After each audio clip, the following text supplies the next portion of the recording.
Election in St. Kitts and Nevis, whether you believe it or not, can be bought. It is not too expensive for a rich person to buy an election in St. Kitts and Nevis. This election has proven that.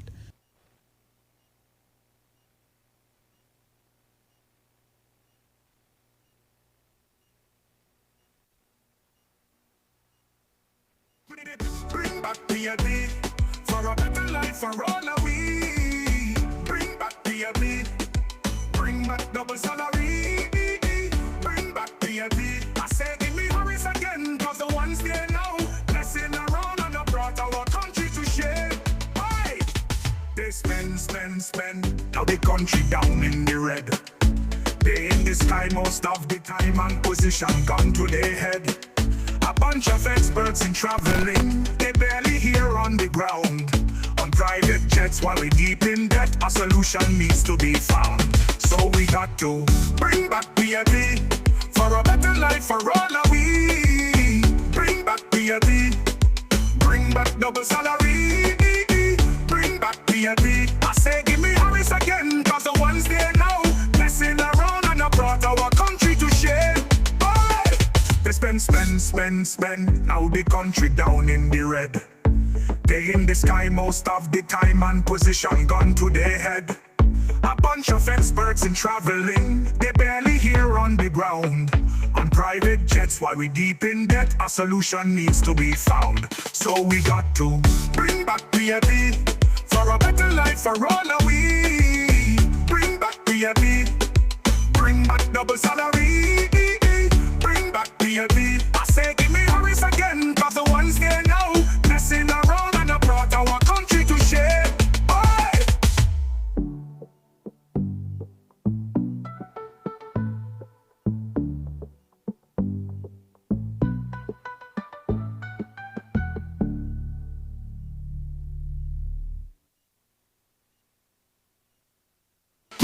Bring back PLP for a better life for all of we. Bring back PLP, bring back double salary. Bring back PLP, I say give me Harris again, cause the ones there now messing around and have brought our country to shame. Hey! They spend, now the country down in the red. They in the sky most of the time and position gone to their head. A bunch of experts in traveling, they barely here on the ground. On private jets while we deep in debt, a solution needs to be found. So we got to bring back PLP for a better life for all of we. Bring back PLP, bring back double salary. Bring back PLP, I say give me Harris again, cause the ones there now messing around and have brought our country to shame. They spend, now the country down in the red. They in the sky most of the time and position gone to their head. A bunch of experts in traveling, they barely here on the ground. On private jets while we deep in debt, a solution needs to be found. So we got to bring back PLP for a better life for all of we. Bring back PLP, bring back double salary. Bring back PLP, I say give me Harris again, cause the ones here now messing around and have brought our country to shame. Hey!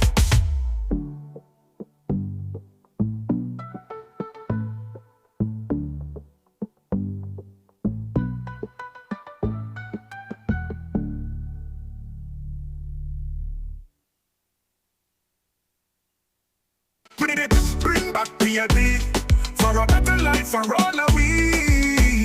Bring back PLP, bring back double salary.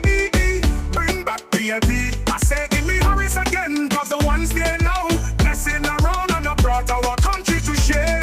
Hey! They spend, now the country down in the red. They in the sky most of the time and position gone to their head. A bunch of experts in traveling, they barely here on the ground.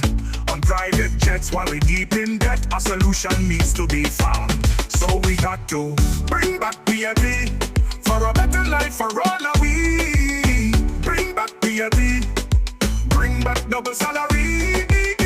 Bring back PLP, I say give me Harris again, cause the ones there now messing around and have brought our spend. Now the country down in the red. They in the sky most of the time and position gun to their head. A bunch of experts in traveling, they barely here on the ground. On private jets while we deep in debt, a solution needs to be found. So we got to bring back PLP for a better life for all of we. Bring back PLP, bring back double salary.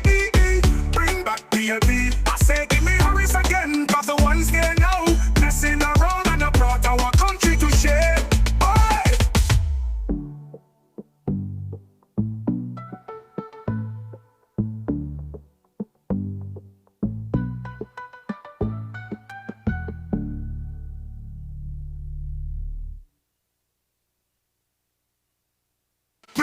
Bring back PLP for a better life for all of we.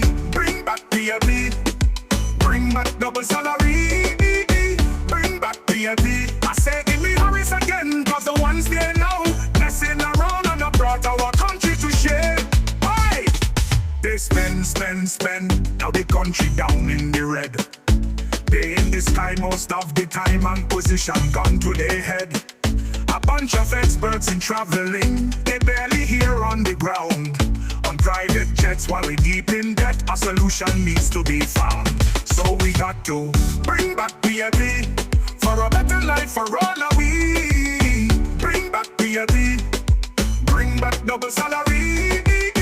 Bring back PLP. I say give me Harris again, cause the ones there now messing around and I brought our country to share. They spend. Now the country down in the red. They in the sky most of the time and position gun to their head. A bunch of experts in traveling, they barely here on the ground. On private jets while we deep in debt, a solution needs to be found. So we got to bring back PLP for a better life for all of we. Bring back PLP, bring back double salary. Bring back PLP. I say give me Harris again, cause the ones here now messing around and I brought our country to share. Bye.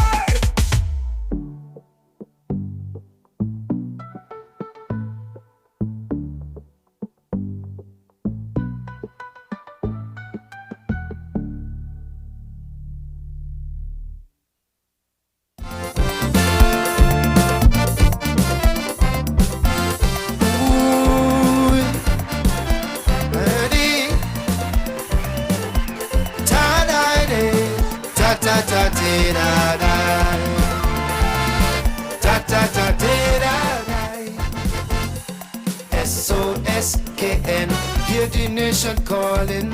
St. Kitts and Nevis, we're stumbling. Regarding healthcare breaking, bills keep rising. Leaders they're playing, they're not supervising. Water low, lights keep trapping. Victimization, can't stop it. No, PAP gone. People stressing, who gon' stand up?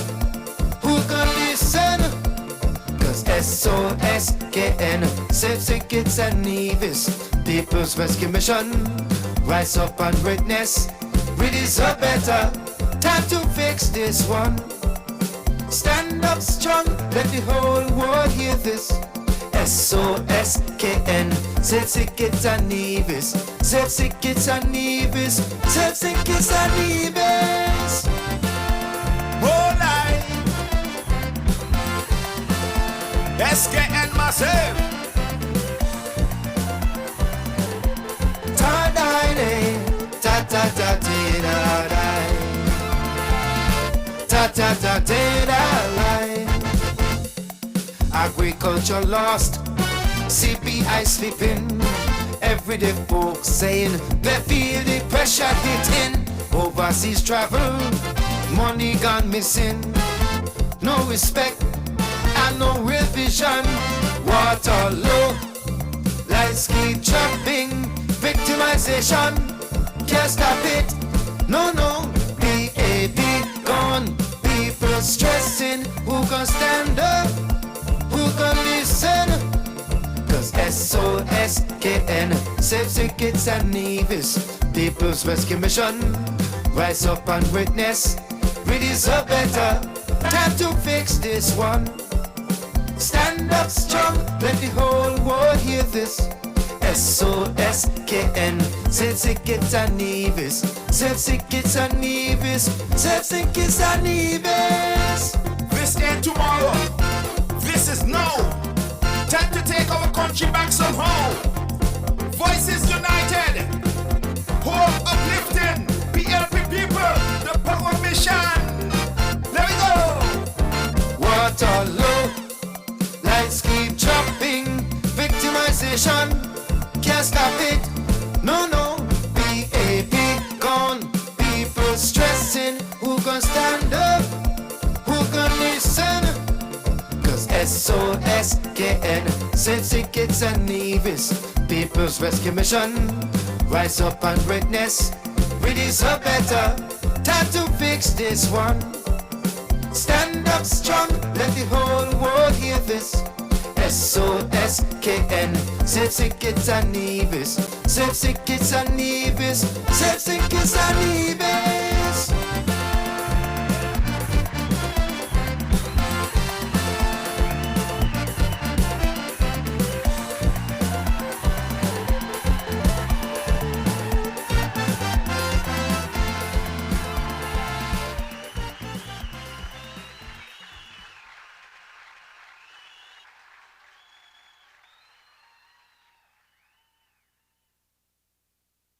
In St. Kitts and Nevis. What problem? What problem? Nice beaches. Beautiful people. But listen now. Labor is the problem.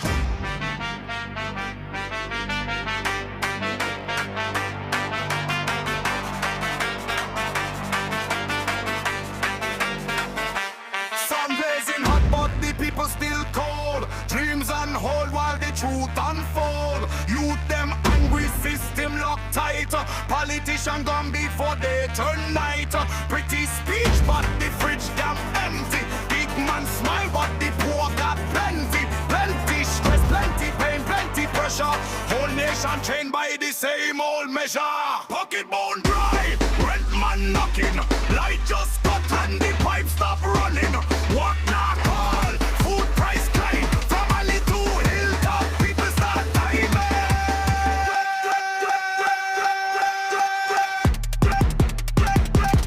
No house, no car, no job. Labor is the problem. No war. Good afternoon, ladies and gentlemen.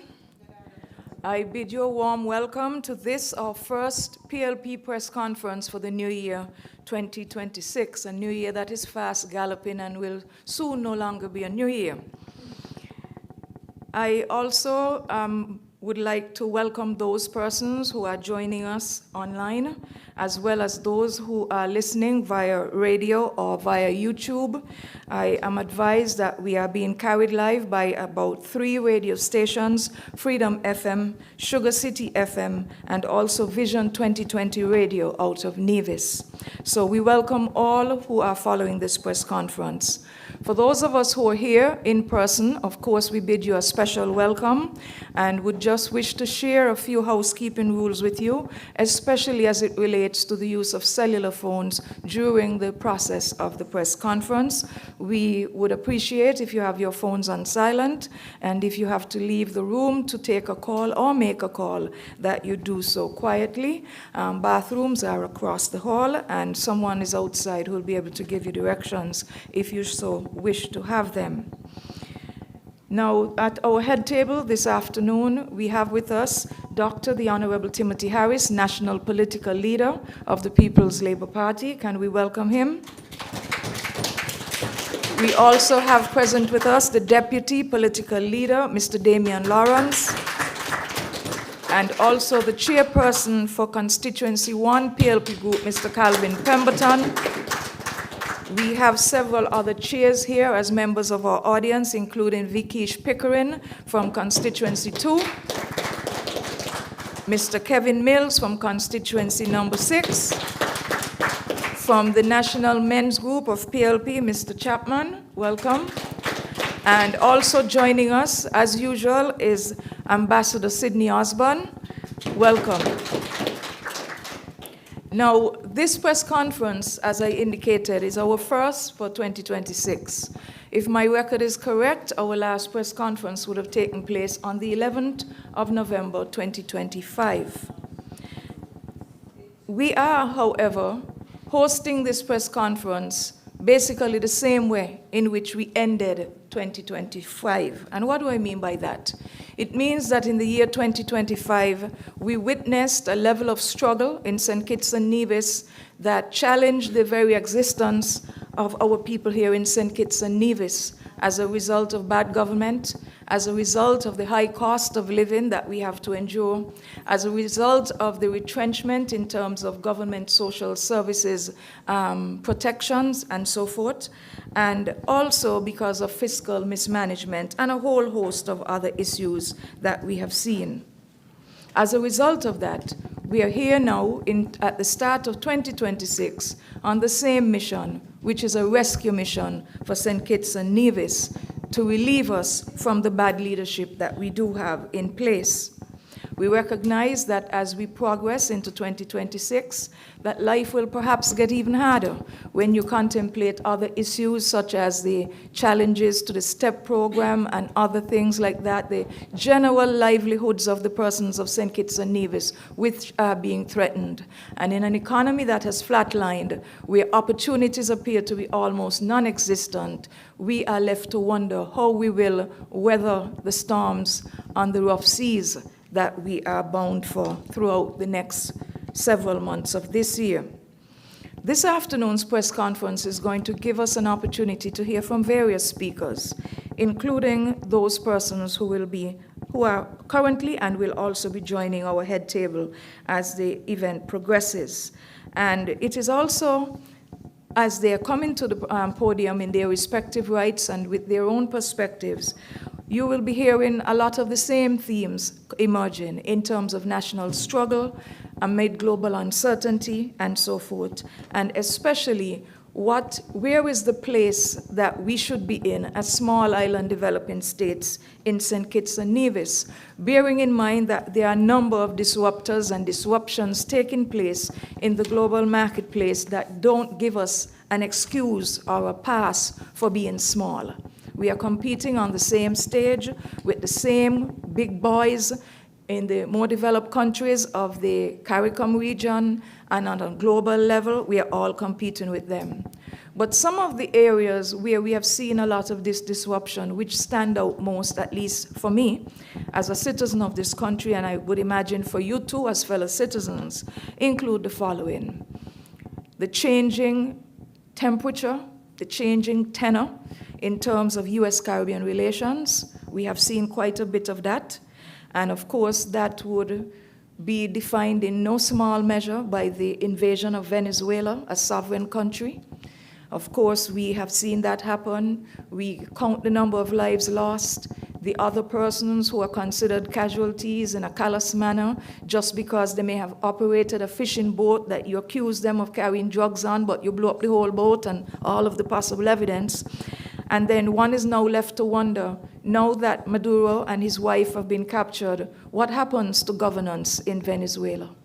At the end of the day, Venezuela is our neighbor. And I remind people in this country, as I had done during the Otley's town hall last year, that one way or the other, we should never forget that Venezuela has been a friend to this country. If it wasn't for Venezuela many years ago, we would not have fuel for our power plant. We would not have jet fuel in terms of aircrafts that needed to land here, etc. It was the same Venezuela who provided us 16 million EC dollars to make restitution to over, I think it was almost 2,000 sugar workers, Dr. Harris, most of whom would have gotten nothing when the sugar industry closed in 2005. So we continue to stand in solidarity with the people of Venezuela, and we can identify with their suffering, and we trust that normalcy will prevail in the coming months ahead. and that the best interest of the people of Venezuela would also be foremost in the minds of the present occupiers. One of the other disruptors that we have noticed is, and this is more close to home now, is in terms of US threats and US pressure on the OECS member territories, especially as it relates to taking deportees from third countries. For what we are aware of, it appears that St. Kitts and Nevis, Antigua, Barbuda, Dominica would have all signed MOUs with the government of the United States. Rumor has it that our agreement was signed earlier than the other two. We have not been given the respect and the dignity of a proper response by the Prime Minister to indicate to us what he committed the people of St. Kitts and Nevis to, other than the rhetoric we heard him say on his own merit that he doesn't want Haitians in here, but that's another story which will be tackled later down in our program today, because that, I must inform, is not the considered position of the average Kittitian or Nivision. So we don't know where that is coming from. And at the same time, I would also wish to point out that there are parallels or attempting to be drawn between Dr. Drew's apparent disdain for Haitians and what was considered the Team Unity government's turning back Haitians when they came here between, I think it's 2017 to 2019. And the situation was so very different, because what we had then was a situation of people smuggling who came in via Keys and were in hiding, came in via Trinity Bay and were in hiding. We would have met and consulted with a number of stakeholders on that matter. These people were not meant to be in St. Kitts. They were merely using us as a jumping off point for St. Martin and Dominica, if I recall correctly. They were in hiding. We met with the local Haitian community here. We brought them to cabinet, had discussions with them. None of these individuals had ties, family ties or otherwise, with any of the local Haitian community members here in St. Kitts and Nevis. We would have reached out to the International Migration Office that is headquartered, the regional office that is headquartered in Barbados, and had discussions with them, just in the event that it was a case of a refugee crisis for which they would have had to be consulted. It turned out that that wasn't the case. Dr. Harris would have spoken to his counterpart, the president of Haiti at that time, in terms of discussing the best way forward, and a decision was taken to absorb those people, repatriate them rather, back to Haiti. But it didn't stop there. Together with the support of NGOs in St. Kitts and Nevis, specifically Mickey's Hope Foundation, we would have gotten a large shipment of hurricane relief supplies donated by an aid agency out of, I think it was South Carolina. These items were stored initially at the warehouse downstairs of Hope Chapel on George Street, eventually moved to the community center at Newtown, St. Johnson Village rather, where some of these Haitians were eventually housed. And every scrap of relief aid that we had gotten from the aid agencies were on the charter flight paid for by the government of St. Kitts and Nevis, so that when these people returned to Haiti, they were not going to starve. Every drop of food. I'm talking cereals, I'm talking rice, I'm talking emergency rations like what you would get from FEMA in the event of a hurricane, things that you would only need to add water to in the event that you have no fuel to cook food and so forth.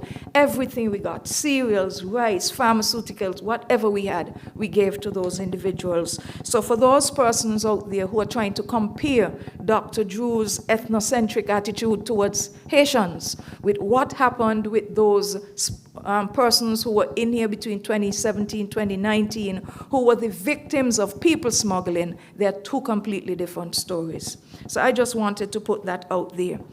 The other area in which we are seeing threats coming from the US is in terms of the Cuban Medical Brigade. We are now hearing that by virtue of Caribbean nations having Cuban medical professionals here, we are engaging in forced labor. As far as I know, that is not the case. Because as a former minister of health, I can tell you that every nurse and doctor or other medical specialist in this country who comes here to work as part of the Cuban Brigade their salaries are paid at the same level in the estimates as their counterparts here in St. Kitts and Nevis. Granted, in some instances where you have specialist nurses and doctors, they are paid a different rate because some of these specialists are not positions that we would normally have in the estimates. So that is not the case at all. And I would like to, on behalf of PLP, to put it on record that the Cuban Medical Brigade has done nothing but good for the people of St. Kitts and Nevis since they came here. And when we reached out to them at the front end of the COVID-19 pandemic, the Cuban government had no difficulty sending a whole set of them here, as they had sent to every single other nation in this world who asked for their help. They gave stellar service, and they are responsible in large measure for the controlled rates at which we had infections, the fast turnaround in terms of care for those persons who would have had to require hospitalization in the quarantine at the former private ward at JNF, and we could not have gotten through COVID as well as we did without the Cuban medical support. Now, I would also wish to state that when the FIPS's position, and I don't believe it differs from the party's position, is that bullying small countries and trying to tell small countries that you have to do otherwise in terms of your medical support personnel and get them from elsewhere and send these people back to Cuba. We should not tolerate any big country, any country for that matter, taking us out of bread and can't give us crackers. Because who is telling us, or who may be telling us, because we are yet to hear the Prime Minister say this, but we have heard such similar utterances out of Antigua, out of St. Lucia, that you have to send these people back. Are they going to then provide the medical personnel then that we require? Are they going to send them to us for free? And if by extension the rumors are true as it relates to threatening to get us to stop letting our young people access scholarships in the medical field in Cuba, are you now going to be providing these scholarships in your first world countries? So that the same level of support, academic support at the tertiary level that we are accustomed to be getting from Cuba, are you willing to provide that? So I just wanted to put some of these things out there, even though we have now heard belatedly from the US Secretary of State that no such threats have been made towards St. Lucia. But then I guess that's a matter for them and the St. Lucia government to sort out. We are also seeing at this time in our history other disruptions, such as first world countries attempting to crack down on what they consider to be golden passport holders and dual citizenship holders by indicating that persons who are undesirables are getting passports from countries that are careless in terms of providing them access to the wider global community and so forth. What we are also recognizing is that on top of that, some countries are also threatening such passport holders with making a choice. You can't have two citizenships, it's either or. So that is something else that we have to look out for. Another threat is the requirement for residency in country for a minimum period to justify whether or not this was not just a case where a rich entitled person had enough funds to go through the process of due diligence and then pay top dollar for economic citizenship in the country of their choice. So we are keeping our eyes on those as well, but as we do so, I wish to let us know, for those of us who don't know, that the United States, for example, has had a CBI program for many, many decades, okay? It's called something else, but it's the same thing. Similar to the golden passport or golden visa that Donald Trump announced recently, that too is a form of CBI, so let us not forget that. We are also holding this press conference at a time of yet another disruption, again tied to the US government. And this has to do with the whole issue of the unfolding of the Epstein files, which now seem to be blowing up as a transnational sex trafficking ring involving minors, some children as low as 9 years old, and so forth, issues of questionable debts as rituals, and the whole nasty list goes on. But what affects us as it relates to the Epstein files is the fact that we are a part of the British Commonwealth. Our head of state is King Charles III. And at this present moment, the Epstein files' long tentacles have reached into the British monarchy. Everybody has heard the stories of former Prince Andrew, now Andrew Mountbatten Windsor. We have heard issues of whether or not trade secrets have been given out for which he may have to stand charges. We have seen the resignation of Lord Mendelssohn, the sitting US ambassador from the UK, tied to Epstein. We have seen the falling on your sword resignation by the Chief of Staff for British Prime Minister Keir Starmer. And then just today I'm hearing about the possible resignation of a member of the House of Lords only recently appointed, linked again to Epstein. So what does that mean for us? If the British monarchy is under threat, then what happens to our constitutional framework that we operate under, knowing that our head of state is the king? And if the British government is also under threat, then we have to keep our eyes on the ball and be prepared to look at what our options are, because we don't know in which way, shape, or form these Epstein files and the fallout is going to affect us. That too is something that we need to be prepared for. Today's press conference is also being convened 17 months after the horrific and senseless murder of Aziwa Niles-Jones. We are still waiting for justice for Aziwa, as was his dear mother, who went to her grave with a broken heart recently. And as I stand here, I wish to express again our solidarity and our condolences to the family, the Niles-Jones family, because I cannot imagine what life has been like for them for the last 17 months. And from where I sit, the same person or persons who murdered Aziwa also murdered Joycelyn because she grieved to death. And I don't make any apologies for saying that. So we also champion the cause of other murder victims in St. Kitts and Nevis, whose families are also looking for justice, because there are several. Aziwa is not the only one. We are also convening the press conference at a time when government services are falling apart, especially health services. We have heard the stories time and time again of stockouts, pharmacy closures, etc., wrong diagnoses. Now we add to that the electrical outages. And this too is frightening, especially that when the one place that should make sure they have electricity on is JNF Hospital in particular, when it comes to surgeries, when it comes to persons hooked up to life-saving machines, when it comes to persons who rely on dialysis because they might have chronic kidney disease. So we continue to monitor these situations and so forth as they occur around St. Kitts and Nevis. And at the same time, we wish to remind everybody that we are not going to let up in terms of bringing these issues to the press, to the public, because from the beginning, if it's one thing we continue to say, is that PLP is the voice of those persons who think they have no voice.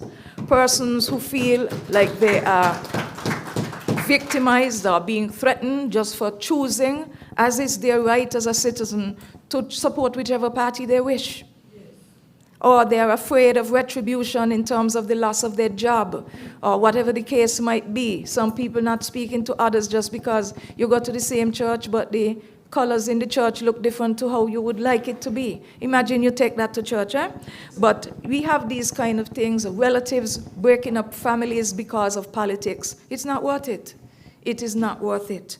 So we continue to keep our eye on the ball.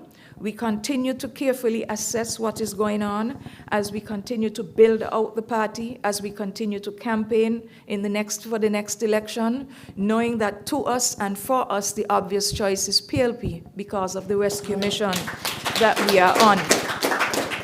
Now, before I take my seat and allow the first speaker to come forward, I just also wish to finish this introduction by standing in solidarity with a number of persons who have lost loved ones in the last couple of months. If I forget anybody, please forget and forgive me. It's not intentional.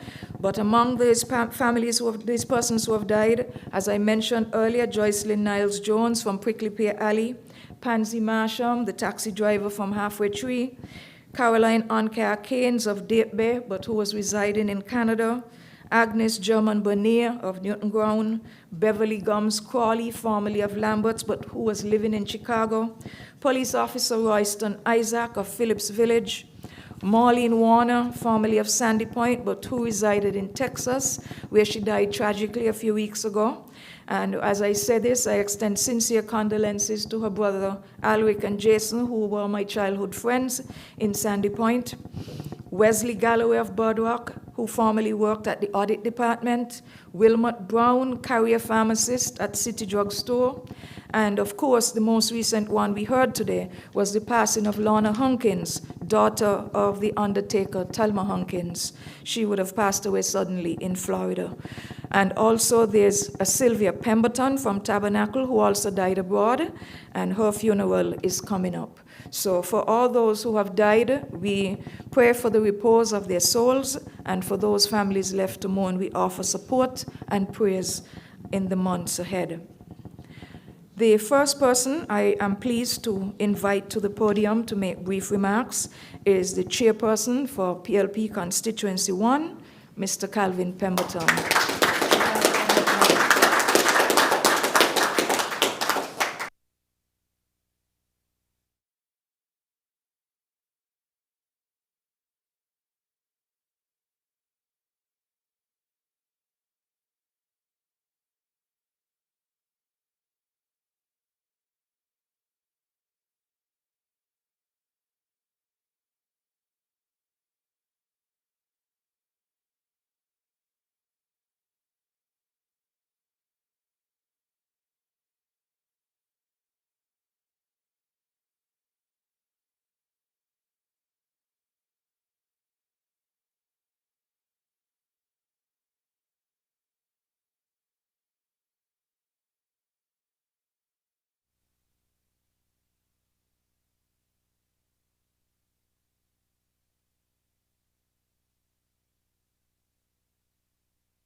Hearing me?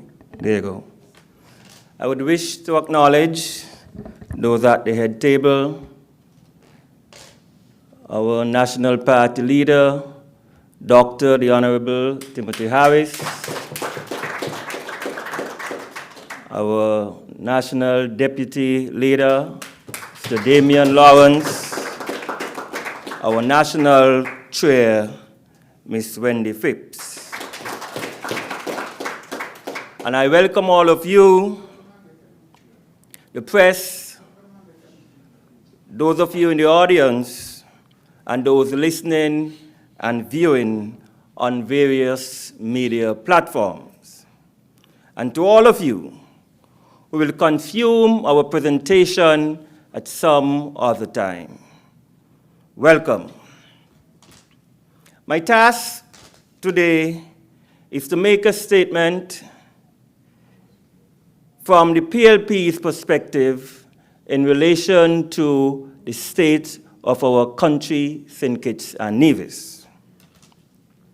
We are gathered here with you again in our committed efforts as promised, on a rescue mission to save our St. Kitts and Nevis. PLP continues to demonstrate that is a party that is sharing a vision and inspiring the people.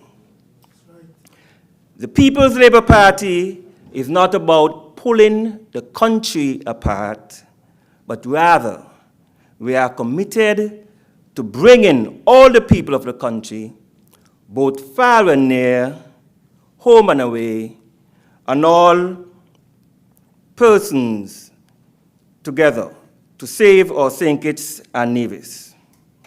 There are those who might say that the country of St. Kitts and Nevis do not need saving, but the truth is that we definitely need saving. Saving from the Dr. Jew-led government. We must understand that we have been here before. Recall the period of a bankrupted country, St. Kitts and Nevis, driven in the hands of the International Monetary Funds, the IMF, through reckless deficit spending. The introduction of the IMF austerity measures, having to suffer the government's treasury bill haircut imposition. The need to arrange a land for debt swap facility with the St. Kitts, Nevis, and Anguilla National Bank, the creation of a governance crisis. All those upheavals led to elections and brought about a change from the Dr. Denzil Douglas-led government to a progressive and performing Dr. Timothy Harris-led unity government. We were delivered from the hands of destruction. Dr. Harris successfully turned around our fortunes before. We must recall the stimulation of the economy in 2015 under Dr. Harris. Firstly, he made whole the former sugar workers who were not compensated at the close of the sugar industry. The amount of $16 million was made available and paid to those who were denied their due compensation by Dr. Douglas. Paying off of the IMF loan ahead of schedule. Paying for the lands that were mortgaged to the St. Kitts, Nevis, and Anguilla National Bank as part of the land for debt swap. The introduction of the Poverty Alleviation Program, PAP, where $500 per month were paid to persons in need. The paying of double salary to civil servants year after year. We can go on and on, but time will not permit. If you say, no, I say to you, PLP knows how to do it. With innovation and vision, Dr. Harris did it already, and with the experience of Wendy, myself, and others, we will do it again. Be assured of this. We must ask the question, however, where are we today? Deficit after deficit, trending to 700 million in a weak economy. Unacceptable. A lot have been promised by Dr. Jew and his government, but they have been found not wanting. Dr. Jew government gets the failing grade rated by any measure. The promises by the St. Kitts Nevis Labour Party 2022 campaign manifesto have not been kept. I want us to bear in mind that the difference between campaigning and governing must be approached in the context of what exists and what's functional, even if it is imperfect. In those trying times, we need a grand vision, a realistic plan to implement that vision. So I say to you, in order for us to achieve this, we must rescue our St. Kitts and Nevis by voting PLP.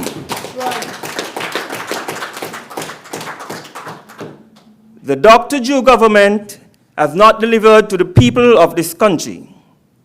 One, the Robert Ratcher Museum, which was to be fixed up before Independence 2022.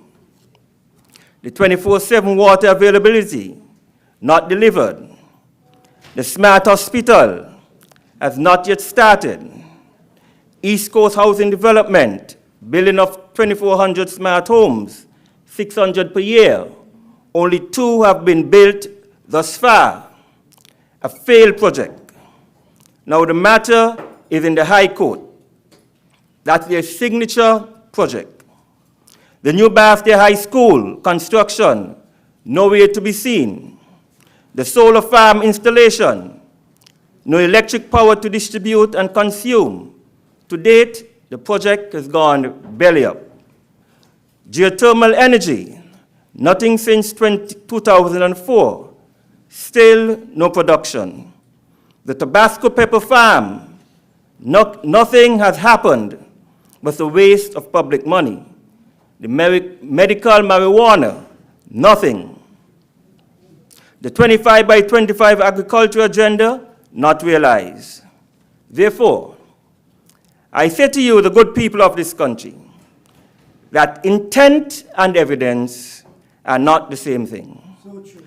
The reality is that intentions do not exempt anyone from procedural failure.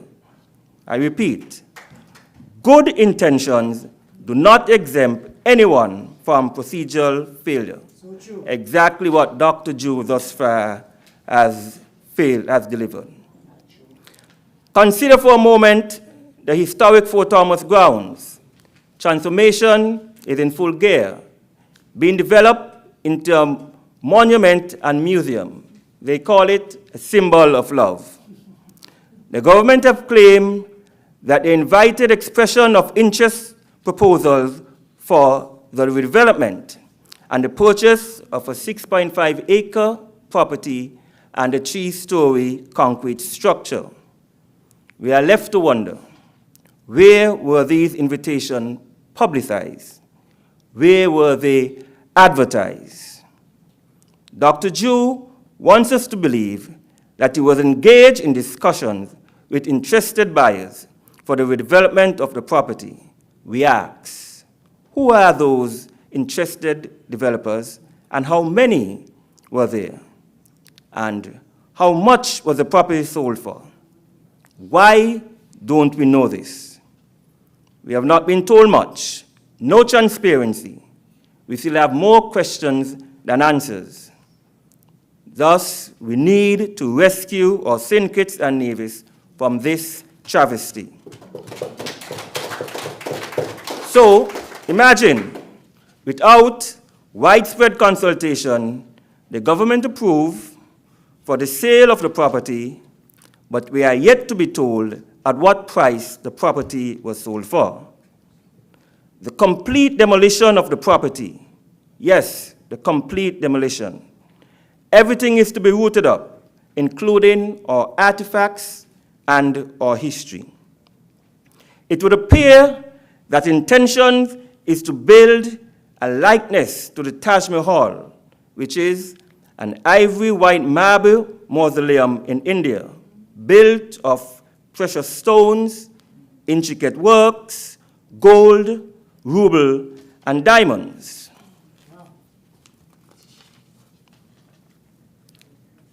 Is this authentic tourism?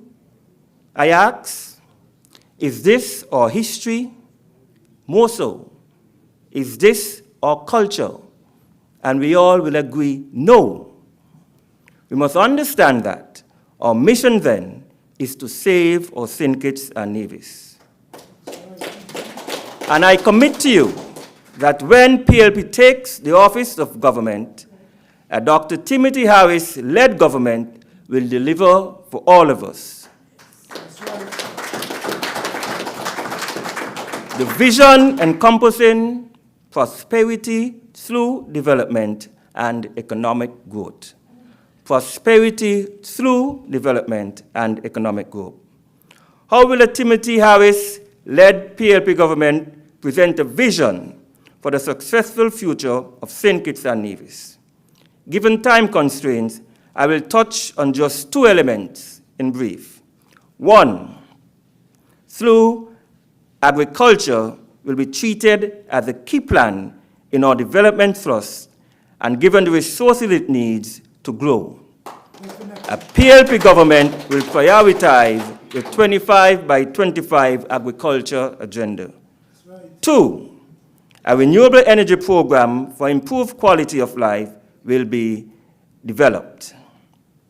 You, the people of St. Kitts and Nevis, deserve better. Join us in rescuing our St. Kitts and Nevis. In saving our St. Kitts and Nevis, we demand competence and we want restraints. And above all, we want fairness for everyone. We will be reminded and be guided that restoration of good governance is essential. We will serve humbly and justly. That's right. Sign up and help us save our St. Kitts and Nevis. Thank you very much and good evening.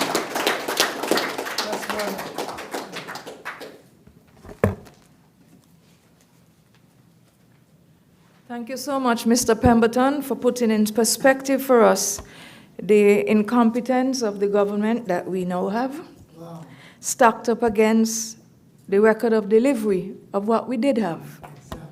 And it is on that record that PLP intends to contest the next election and intend to deliver even beyond the record that we had historically done. I would like to invite to the podium the chairperson of PLP Constituency 8, Ms. Claudine Saunders, to make a brief statement to our press conference insofar as it relates to the situation with the Haitians. A pleasant good evening. Bonsoir à tous. Please allow me to adopt the protocol. I was on my way here from school, so remiss for me to say that we have the best leader and this country needs him back.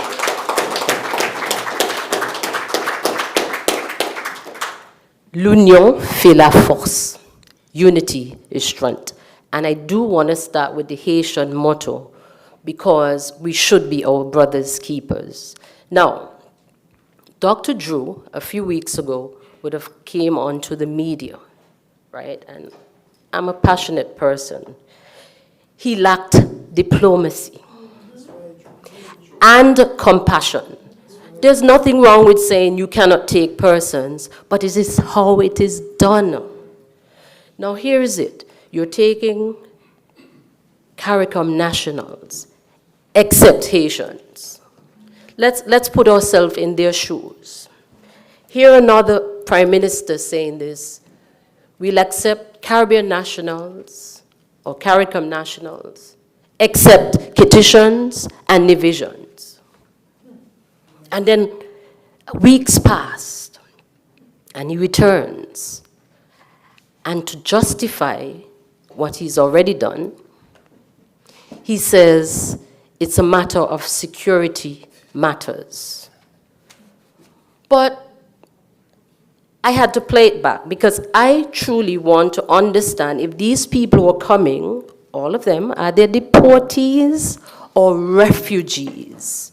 Because they're two different entities. A refugee, we know they are seeking asylum in another person's country because of some political unrest and maybe espionage stuff. So what are they? Because when you're a deportee, you're supposed to return where? To your country of birth. So I am trying to understand, because I'm seeing everybody writing deportee, deportee, but I'm confused. Who are these people? Because they're not going back home to their own countries. We are taking in persons, and if we're in the process of taking in others, but not Haitians, I have a problem with that. And my first question to Dr. Drew is this. What are these security issues you are referencing? What is the stipulated quota for Haitian deportees in a given year when we have to take them in? Because he said something along that line, compared to the other CARICOM nationals. What are the other reasons for non-acceptance of the Haitians? What does it say in your MOU that you took? Don't know, because all that wasn't clear. So I'm asking the questions, hope they could be answered. And are these persons, like I said before, are they really deportees or a combination of deportees and refugees? Because I'm confused. Now with the PLP government, because Dr. Harris has been in this for a long time, we would have seen diplomacy. Even if he had to tell our Haitian brothers and sisters we have reached our quota, he would have found a better concept to bring that out. And I was very disappointed. Does he have advisors because they're to add, or they're lie-visors because they're lying to him? something has to be wrong. How could you come on and say we are accepting Caribbean nationals or CARICOM nationals, except Haitians? Weeks pass, he resurfaces because he sees all this stuff that's coming back and they're bashing us. And he comes to do what we call what? Collateral damage, is it? Collateral damage or control, damage control. And he's making it even worse. So I'm asking him to revisit these questions. I would like to know what the security issues are, and I'm sure many of you here seated this afternoon would want to know some of the questions I raise. Now, I'm also confused because when we treat our own brothers and sisters like this, Haiti, the first black republic, let's go back a bit in history, the first black republic in the Western Hemisphere, and we're talking 1804, still struggling today. David Rodder's song comes to mind when he says, Haiti, I'm sorry. But we shouldn't be saying that today. You know who I was waiting to hear his speech? But maybe he's waiting to hear what the others within the Caribbean has to say. Is Traoré, Burkina Faso. I could imagine when he looks at this, he's nodding his head. Look at how these people have us today, fighting against each other when we should be uniting. He would be saying, wow, this came from a brother, a Caribbean brother, to another Caribbean brother. Well, it's going to take Traoré to save Haiti. And why I'm saying this, he's going to say, if you cannot stand with your brothers and sisters of the Caribbean, it will take Burkina Faso to help you. And it would be sad that we allow Traoré to come in here when we should be standing in solidarity with our Haitian brothers and sisters.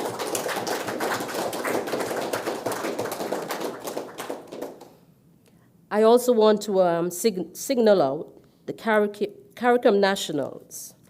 Haiti does not need to go through this alone. They do not need to go through this alone. And as a PLP government, we stand with Haitians and the broader Caribbean community. That's right.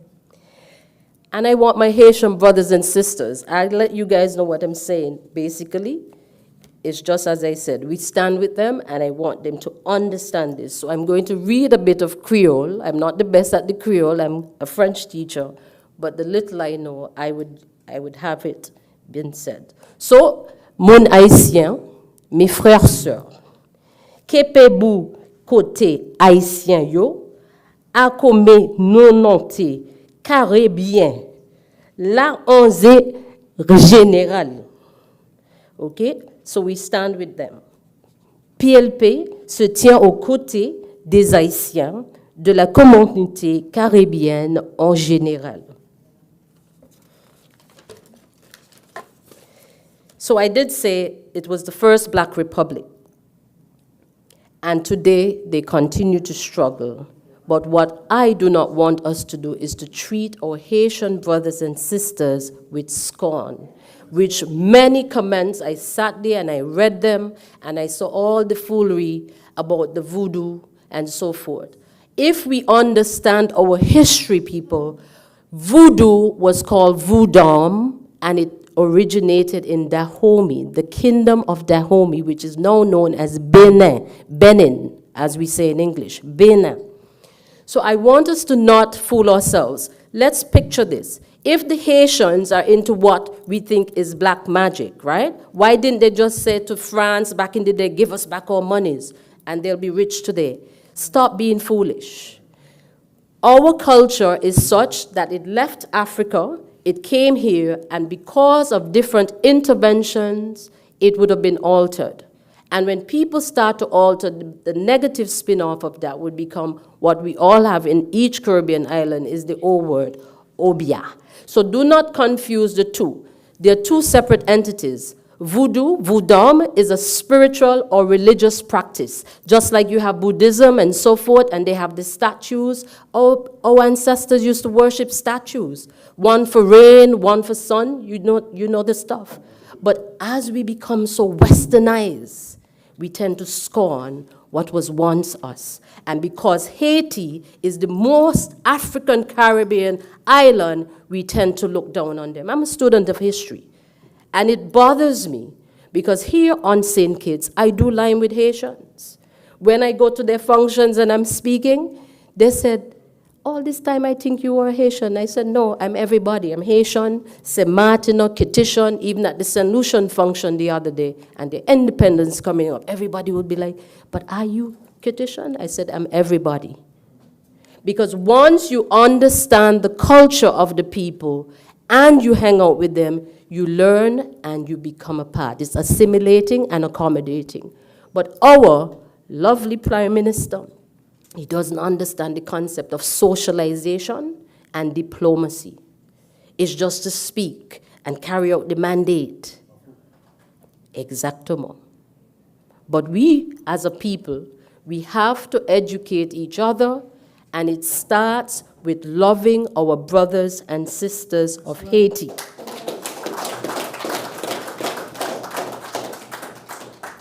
So when we turn our backs on Haiti, of course, Burkina Faso, like I indicated before, would be the people that come to their rescue. So let us be our brother's keeper. L'énové d'Obai Haïti, c'est payer ton coup Burkina Faso en l'octio qui va révéler yo, enveiller yo, souffre aksa no yo. And I'm saying the same thing. It's going to take Burkina Faso, but we still have to be our brother's keeper. And for the Spanish persons who are listening, because I know if this is the only takeaway you get, I must plug something so you can hear it, because we're all brothers and sisters. Cuando damos la espalda de Haití, serán lugares como Burkina Faso y otros quienes ven su valor. Seamos hermanos que cuidan de todos. And of course, quand nous tournons le dos d'Haïti, ce seront des pays comme Burkina Faso et d'autres qui verront leurs valeurs. Soyons nous frères et sœurs gardiens. So, PLP, of course, we believe in being humane and not disdain. We have a principled policy that honors our regional communities, and this also shows us that we have to start by embracing our locals, and it extends to Haiti, who is now suffering and continues to suffer, and we can help to put an end to that. So, as our motto goes, Sauver St. Kitts et Nevis, which is the SOSKN, Salvan St. Cristobal et Nevis, and again, let's rescue our St. Kitts and Nevis. We need a man who has passion and diplomacy. Merci. Thank you.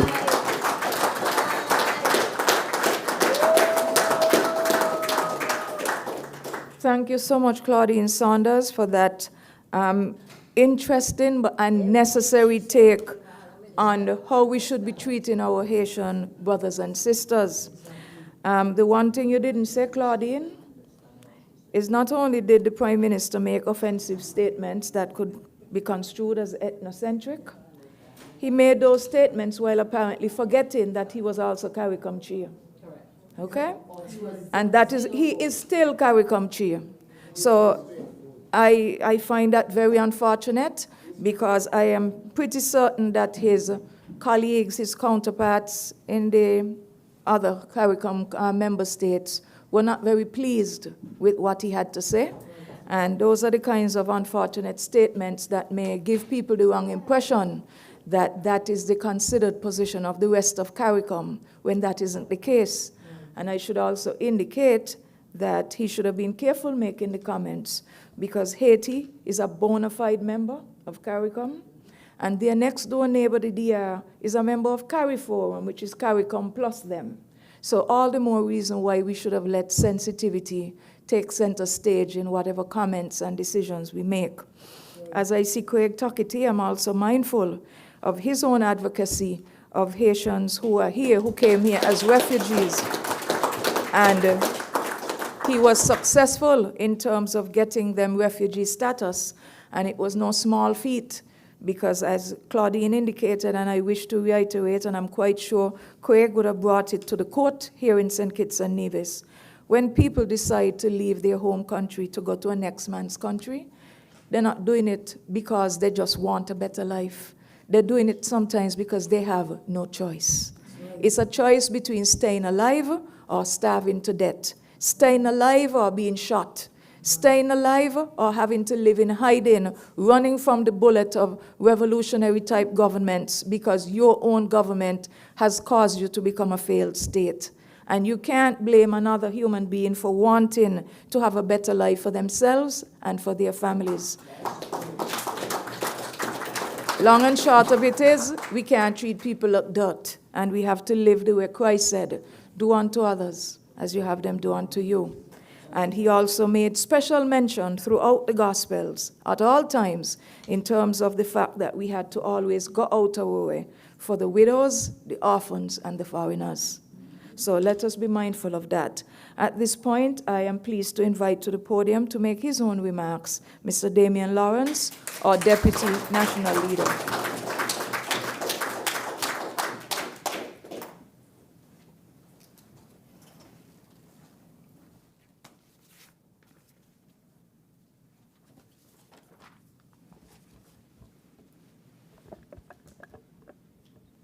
Good afternoon, everyone. Allow me to adopt the protocol and accept, and I am obligated to recognize our party leader, the Honorable Dr. Timothy Harris, and our chairperson, Wendy Phipps.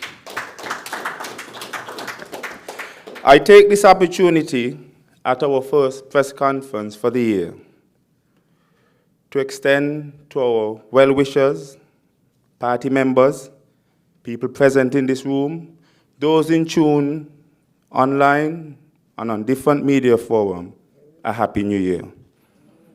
I miss you. May the good God grant us stamina, focus, and commitment to finish this year better than we came into it. I extend condolences to the family of Joycelyn Alice Niles Jones of Prickly Pear Alley, an amazing woman and a great friend.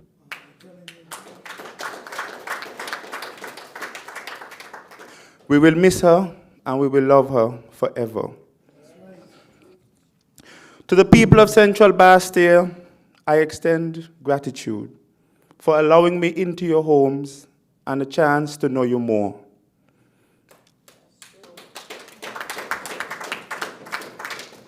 We will continue to have these moments because they shape success, learning from you so that we can serve you well. In the new year, we have the same mission, and that's to save our St. Kitts and Nevis. The People's Labour Party stands here today being what we've always been, ready to serve. We have never wavered for the advocacy of our people. It is a record that stands both in and outside of government, a record of performance and results.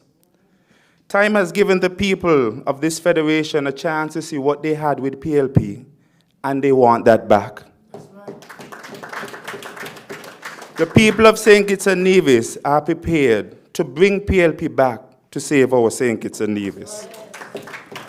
We are now in the era of Jew-led experts, a time when nothing makes sense, when saying you will do is more important than actually doing, when strong fiscal positions have been lost for outrageous debt, when what they promise is never what they meant, when the people's struggle means nothing.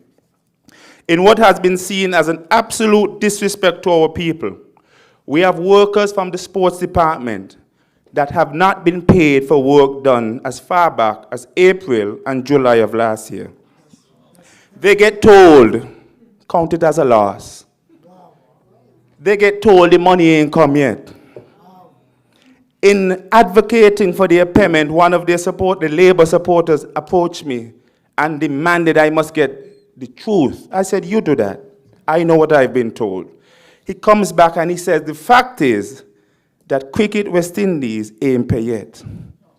Well, here's some other facts. When Skelett called for the money, Cricket West Indies ain't pay yet, won't work. When parents are being told you need to make these payments for your child's exam, Cricket West Indies ain't pay yet, won't work. When you go to the grocery store to get your food, Cricket West Indies won't work. The doctor doesn't want to hear Cricket West Indies won't work. The landlord doesn't want to hear Cricket West Indies won't work. Every time the workers hear Cricket West Indies ain't pay yet, the stress goes up, the headaches go up, the disappointment mounts higher and higher, and all of that has resulted in nothing from this uncaring government. The workers are struggling to make ends meet while facing these other facts. Nurses who arrived in January got paid in January. Vibes Cartel, some say $1 million, was paid promptly. St. Kitts Music Festival is fast approaching. Millions again will be paid out promptly, and our people deserve the same urgency. We consider the workers at CFB who are still waiting for their double salary announced in December. We say that for all workers feeling the pain of working without being paid, an experience akin to a time long past, today, the oppressor looks like us. While our workers being paid means nothing to join the experts, he is our sitting prime minister and justifying and letting us know he makes priority for his wife's travel expenses to be covered. Wow. You put that up to Dr. Harris's record. When he sourced foreign funds, we built homes. Exactly. When he sourced foreign funds, sugar workers are paid. Exactly. And if they're not around, their relatives got that money. There's a stark difference between a man who cares for his people and a man who cares about himself.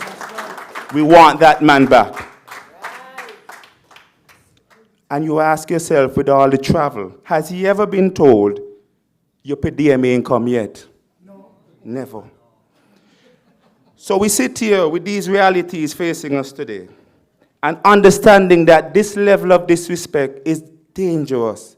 When a government tells you we don't care about you, believe them. And it is more dangerous for us to not save our St. Kitts and Nevis from them. Labour is the reason Labour will be removed from office. They have given us every reason to do so. Our people give governments a chance to deliver their mandates, not if they feel like it, not when they feel like it, but as we agreed. So when Labour said, for example, their first 6 months, they will have 22 initiatives completed, and they did one, we don't believe them. Labour, the COVID payment, Labour is Labour's biggest problem. Labour is our federation's biggest problem, and PLP is our solution. Our people are not interested, and they despise all of a sudden politics. To neglect people for years and come now with gifts leaves them one choice. One choice. Take the gifts, but vote with this. Vote with your mind. Vote with the reality that Labour has made your life worse for years. Vote on your lived experience.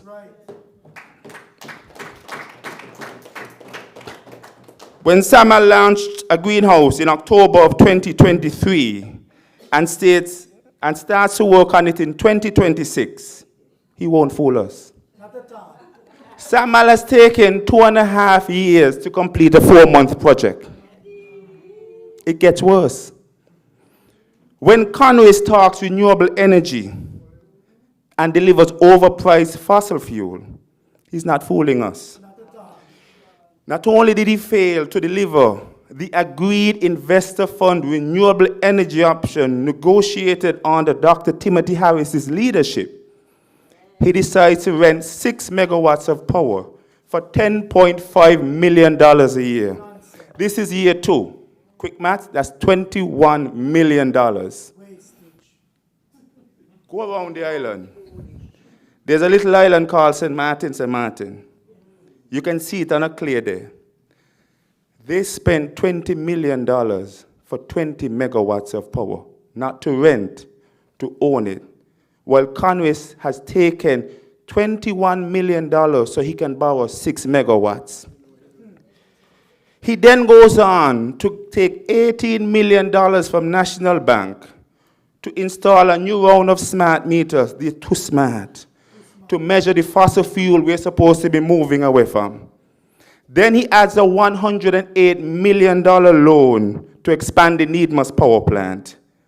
So understand, in year 4, Congress wasted $147 million. So he can rent, so he can increase, and he can measure our fossil fuel dependency. And that's his way of helping us spend less. Our country is clearly in the hand of squander maniacs. They see no need to serve the people who put them in. They serve themselves, they serve the kickback kings, they serve the chief thieves, and they forget about us. All hoarding our country's resources, burdening generations to come with their bad decision, leaves us with one option. Save St. Kitts and Nevis and bring back PLP. Thank you.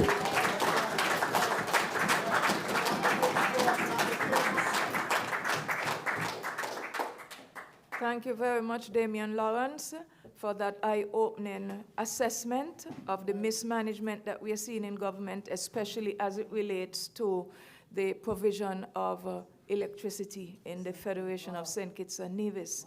It is quite unfortunate that we were on such a good path in terms of renewable energy, which would have seen the drastic reduction in the average consumer's monthly bill, but I guess nobody was going to get rich off of that.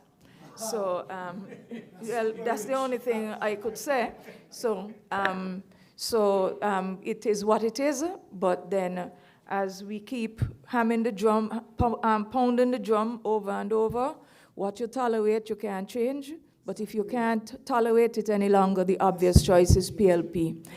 On that note, I invite to the podium to deliver his own remarks before we get into some question and answers, the Honorable Timothy Harris, leader of PLP.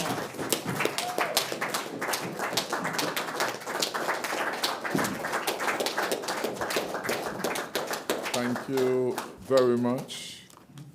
I want to thank our Madam Chairperson, for so ably presiding over another of our press conferences. I also want to thank the presenters at the head table for the quality of their presentations. Let's give them all a round of applause. Allow me, before I go further, to adopt the protocol so ably led before me, and to thank all of you who have come out today for this, our first press conference of the People's Labour Party. We're on the move again, and there's no stopping us now. I say thanks especially because I see in the audience several new faces. Thank you for coming, and we hope to see you and your friends and your family at the next event of the People's Labour Party. For those of you who are regulars, I say thank you. You inspire all of us. We love you, and we know that you got our backs. So thank you very much. Indeed, those who are listening through alternative media platforms, you too, whether you're here or you're participating remotely, must know that we love you and we are happy that you have tuned in and you are viewing and listening and understanding the need to rescue this country that we all love, to take the country to a higher and better level of performance and delivery. And importantly, you come to understand only a PLP leadership can and we will for the people of St. Kitts and Nevis. I want to say thanks to all who are listening, everyone. We welcome all. It doesn't matter if you are the strongest PLP supporter, encourage more to become like you. It doesn't matter if you are a supporter of other parties. You well know, PLP always welcome all. And we are encouraged by your participation in this important exercise of free, open discussion and debate will be an excellent feature of the new PLP government as we buttress our democracy. You have heard from the presenters that we are taking the opportunity to come publicly and address real issues that really matter to the real people in our country. And in this regard, our presenters have been very frank and honest with their views. No spin, no secrecy like you, no half-truths. They tell you just as it is. And we appreciate and love that honesty in those who want public office and those who are doing the work of the public. We see what is happening all around us under this July government. It is clear that that government has no vision, no delivery to report, no plans for creating jobs and increasing businesses, no protection for the neediest and the most vulnerable in our society and country, no attempt to safeguard our economy or our land, even when this is their primary duty. They see their jobs as feasting off the country. Get parasites, getting as much as they can for themselves. This government is truly not for us, not for you, not for me, not for their strongest supporters. It's all about them. So whenever they get an opportunity, off they go jetting abroad, even taking the most expensive means of travel, like the Prime Minister chartering a jet to go to Nigeria, $600,000. He never paused about what he was doing. I mean, what do we have? Wastage, quandarmania. People in leadership who doesn't understand their role, who make it all about themselves, what they can get, and not about serving the people of our beloved country. Even as we speak, someone said, don't forget to mention that he gone again. He gone Dominica. And he gone, oh, you saw them too. And he gone Grenada, the person said. And what is the urgency of this visit? While the man up at St. Peter's can't find the bus money to go to work. When the mother in Connery can't get Pampers for her child. When the lady in Keon don't have any money to go and buy her basic needs. The Prime Minister, who is killing the joy and the pride of our people, travels unnecessarily to get a photo op. What is it they are doing to us? We must stop allowing them to do this to us. What is the urgency? He's going to talk about CARICOM meeting coming up later this month. But this is the first CARICOM meeting.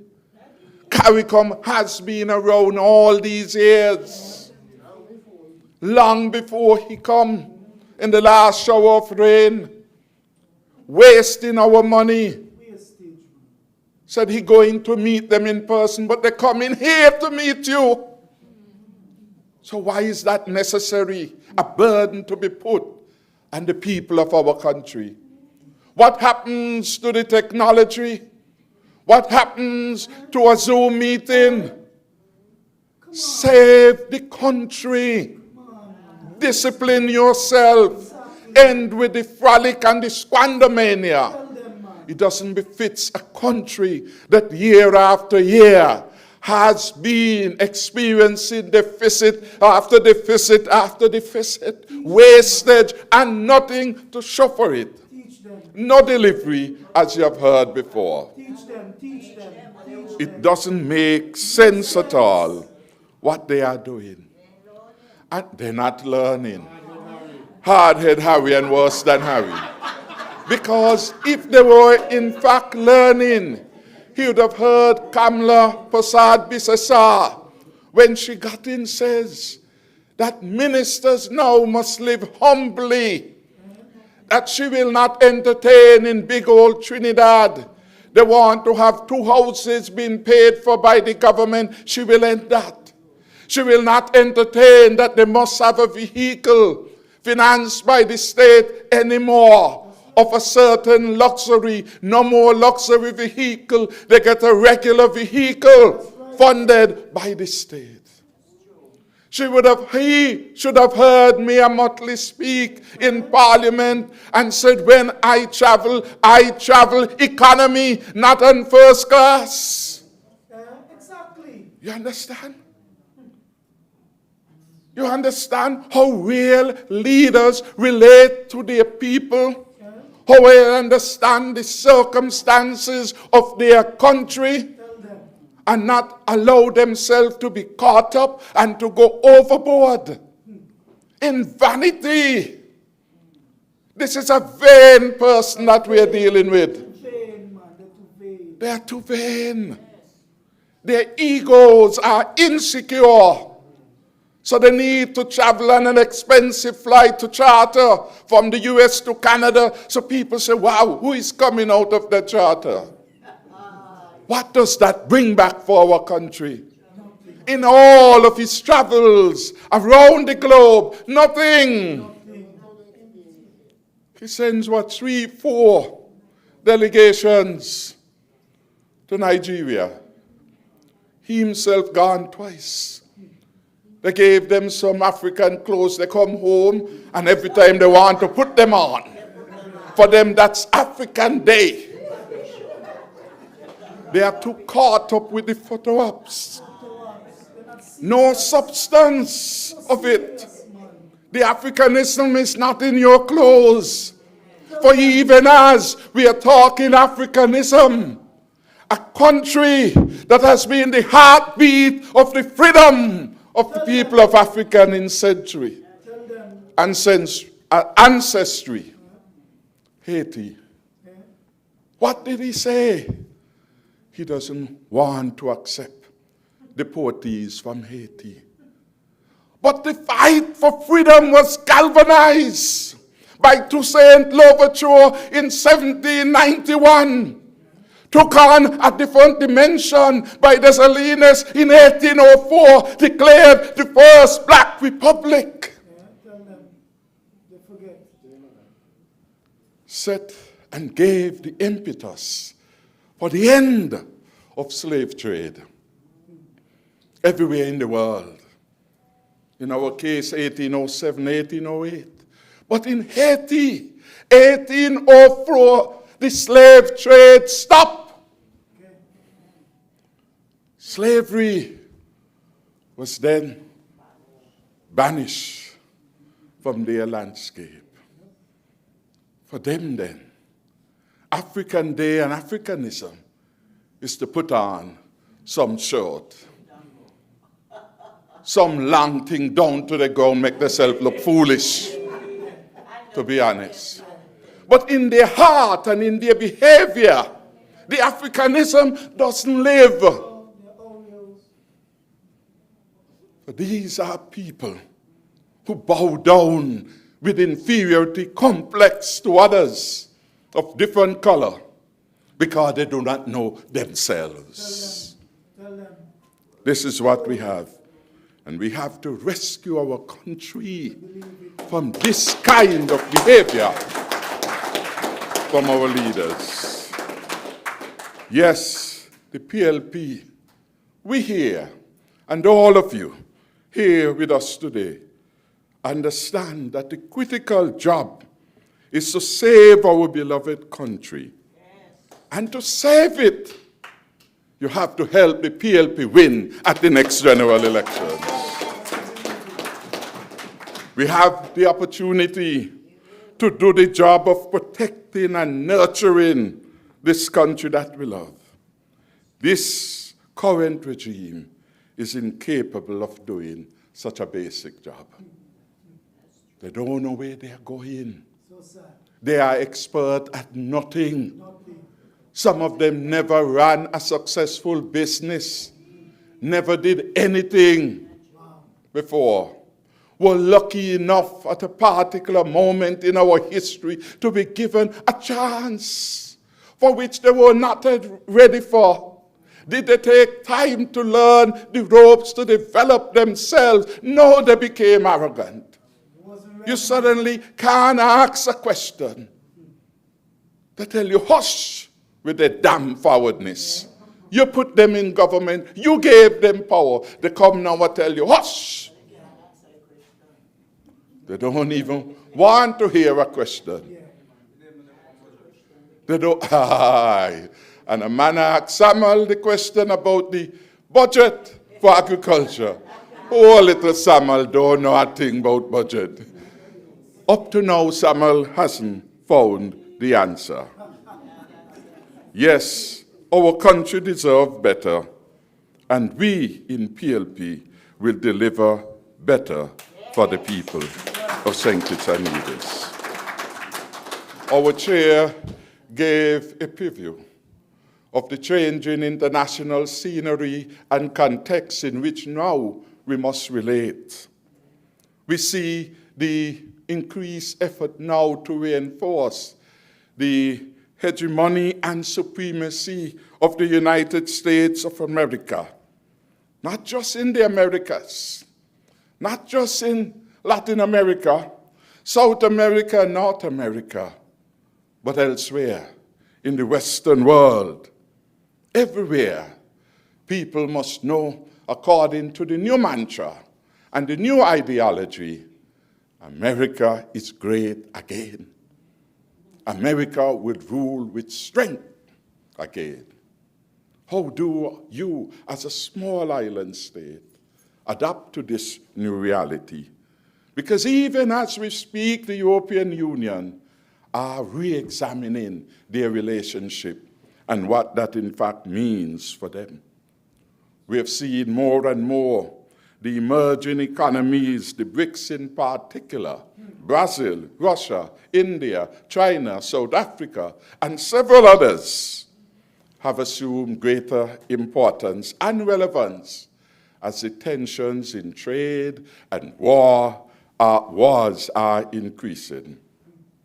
Canada and the EU, for example, have negotiated significant trade and investment arrangements with China.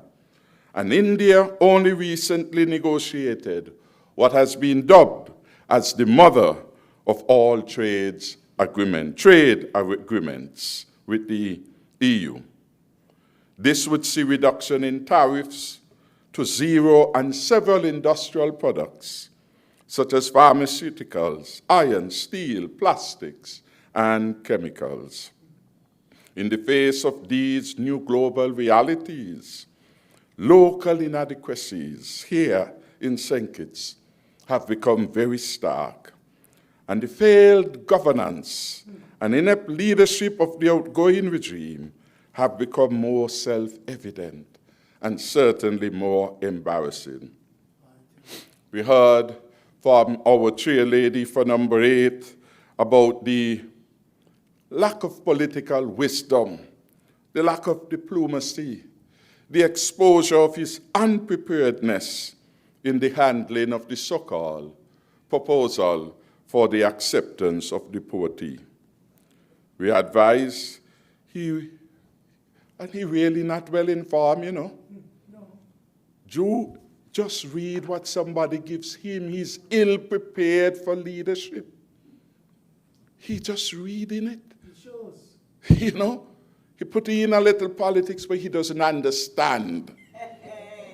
Because he comes to the role unprepared in a multiplicity of ways. That is why he makes such a blunder with Haiti. Because you come in now as the chairman of CARICOM. CARICOM comprises a designated number of states, largely independent states.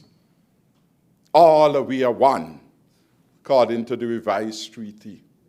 Freedom of movement, functional cooperation, and all the other benefits that should accrue if we work in a consistent and collaborative way. We heard from Antigua before we heard from the Prime Minister of St. Kitts, you know. In fact, the people of the region have a laughing joke. They call our Prime Minister, "Say after me, no?"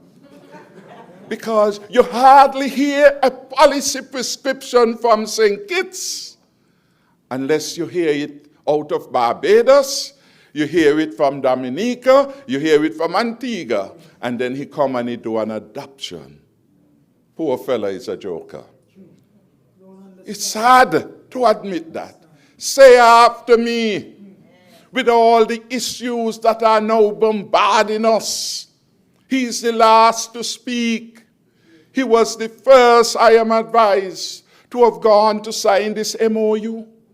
And he did it in his usual sneaky way, without collaborating with his colleagues.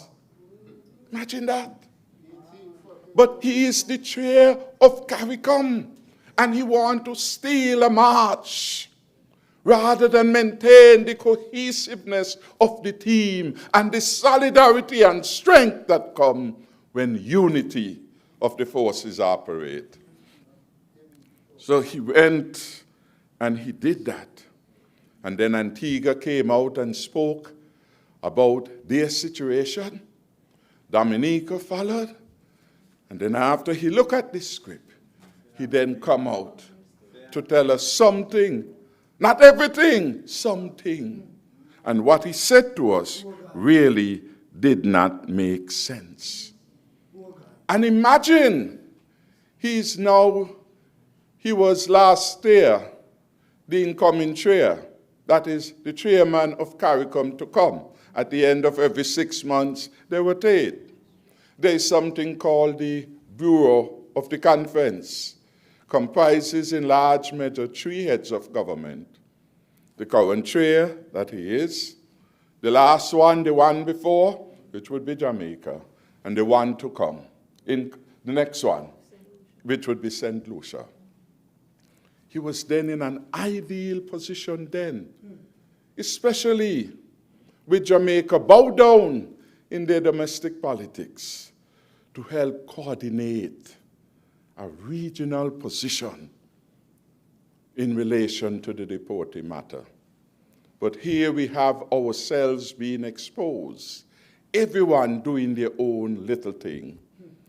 And none of it benefits the region as a collective.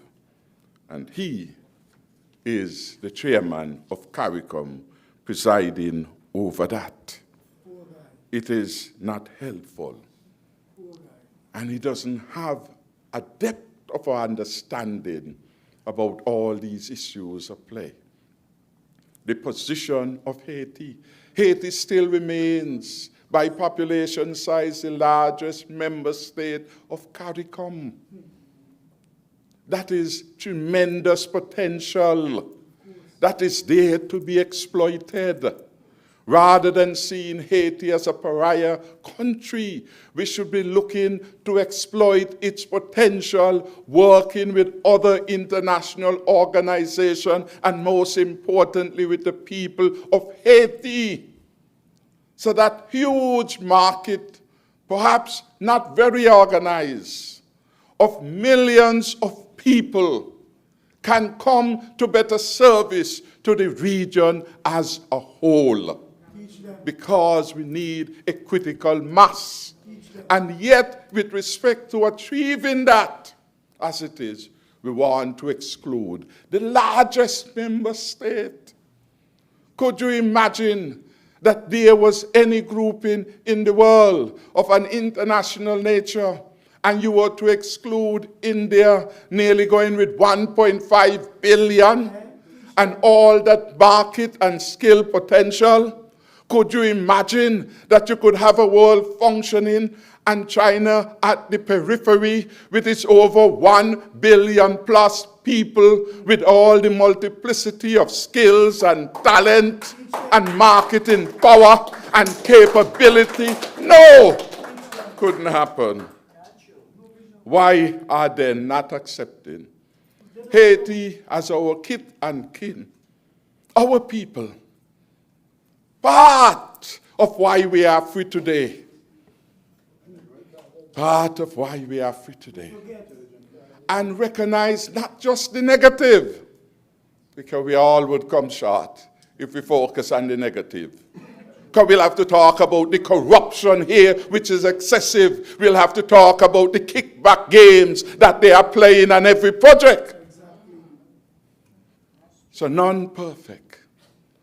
Look not just at the downside, but also the upside of opportunities that we can get when we help Haiti to redeem its place again, to bring the full potential of millions of people, close to 9 million people that are there, into a constructive arrangement, market, pool of people to assist us in moving forward. This is not coming. And this is a failure of leadership. A failure of leadership and vision. And Dr. Joe is at the source of this. You see how much negative came to our country? And then we say no craziness. Is the Prime Minister talking out of his head? And he brought shame and ignominy to the people of St. Kitts and Nevis. It is unfortunate. The People's Labour Party, as a government, will give Haitians the same love, respect, and support that we will give to all non-nationals of St. Kitts and Nevis. We will ask in return that they, like all non-nationals, and even our citizens alike, should contribute to the peace and orderly development of St. Kitts and Nevis. This becomes important. And those of you who have Haitian contacts, as we would say here, you know many of them have made and continue to make constructive contribution in a range of areas. In tourism ministry, they are there serving well. In culture, they are there. In culinary arts, they are there. In our schools, they are there, adding and curing the shortage of French specialists in the education system. Yes, we have to do better than that. We have to do better than that. And we expect our leaders to do better than they are doing. We need more transparency. What is this MOU that he signed? It will affect us. So tell us everything now. tell us everything. We are wise, and we need to be alerted. The question posed by the chair lady for number 8 is an important one. If your reason is that there are security risks, then we should be alerted so that we know how to govern ourselves. The other day, the U.S. Embassy in Barbados issued a warning about a specific hotel in St. Lucia. And they said it is in keeping with their policy to protect, to warn, to advise their citizens about security issues which they may have to deal with in other jurisdictions. So they said to their people, avoid this particular hotel. If you happen to go there, these are what you must do and check for. In a similar vein, we should know. We should know what are the risks, if any. But he doesn't say, because he's telling a lie. And of all the other leaders who have spoken, not one of them, but our lying Prime Minister, have raised that issue. Antigua hasn't raised that. But they are accepting all CARICOM people. Gaston has said he wants people with certain skills. Makes sense. Because where you're weak, they can fill the void. Dominique has said the same thing. St. Lucia, not one of them excluded Haitians. Only Dr. Jew. And that tells you a lot about him. Yep. We have to rescue our country. Get him out. We have to get him out. And the sooner that happens, the better for democracy, the better for our country. Yes, this is not the only issue on which he has brought pain and shame to the people of St. Kitts Nevis. In some ways, you begin to feel that this new labor is a curse on the people of St. Kitts and Nevis. You begin to make referrals from Sunday school, the 7 years of plenty under Team Unity, led by Dr. the Honorable Timothy Harris. And now we are going through 7 years of hardship. But we're not going that far. We're not going that far with them. But that is what it feels like, this weight, this continuation of the oppressive hand and intervention in the state in our lives. Heavy, man, it's heavy. You could feel it. Yes. I could see it. Yeah, it's heavy. That is what it feels like. Last year was rough and tough for so many. This year continues to be the same. You go in Bastia on a Saturday and you hardly feel the vibes anymore. You go to Port Zante and the people who should be benefit from all these ships that they are talking about say to you, nothing now go on here. Those few that are coming off, they're not spending like before. Every area is in trouble in our country, you know. Look at the economic drivers. Tourism. We are seeing growth in numbers, but not growth in expenditure. When you check the real people who are at the front line, no sales. Majority of them come and they look. And they like they're doing window shopping at night. Then I buy. Understand? So something is wrong with the policies that are being implemented. And they need to bring greater understanding to what leads to the expenditure, because it doesn't matter how many on the ship. You need them firstly to come off. And you need them not just to come off to watch a monkey. You need them to come off and to buy. Right. Put money in the economy. Right. That is what we need. So that the businesses can thrive. There are persons selling on the beach, and some days they say, Lord, Dr. Harris, Lord, it was a waste of time. Nothing. And it is happening too often. And it not just we saying it. You go and you do your own sample in town, and you will hear the same refrain. Nothing now go on. This is not like before. But there was a time not too long ago when something was going on, when our people had monies in their pocket, when we had the largest number of people at work, when we had excellent growth in small businesses, thanks to Team Unity's progressive, people-centered policies. Yes, it's as if these people are doing everything to make life and living miserable for the people of St. Kitts and Nevis. Look how they come in good. Promise our people $1,500 a month for the PAP. And as soon as they reach in, they cut it. Took thousands of people off the PAP program without warning, without the courtesy of giving them time to make an adjustment to the expenditure pattern, to go and look for something better than they had that had caused them to be on the PAP. No.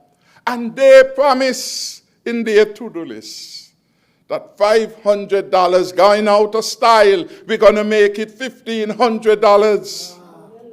Team Unity, which understood the books and the mathematics of survival, had said come September, would have taken it up to $1,000. They fooled the people. But I can't blame you. You think and you trust to them. Oh, no, you know that they are liars and fools. Liars, man. Liars. Mastering the art of fooling. Your job is to get rid of them at the soonest available opportunity to vote. Yes, the cost of living killing everybody.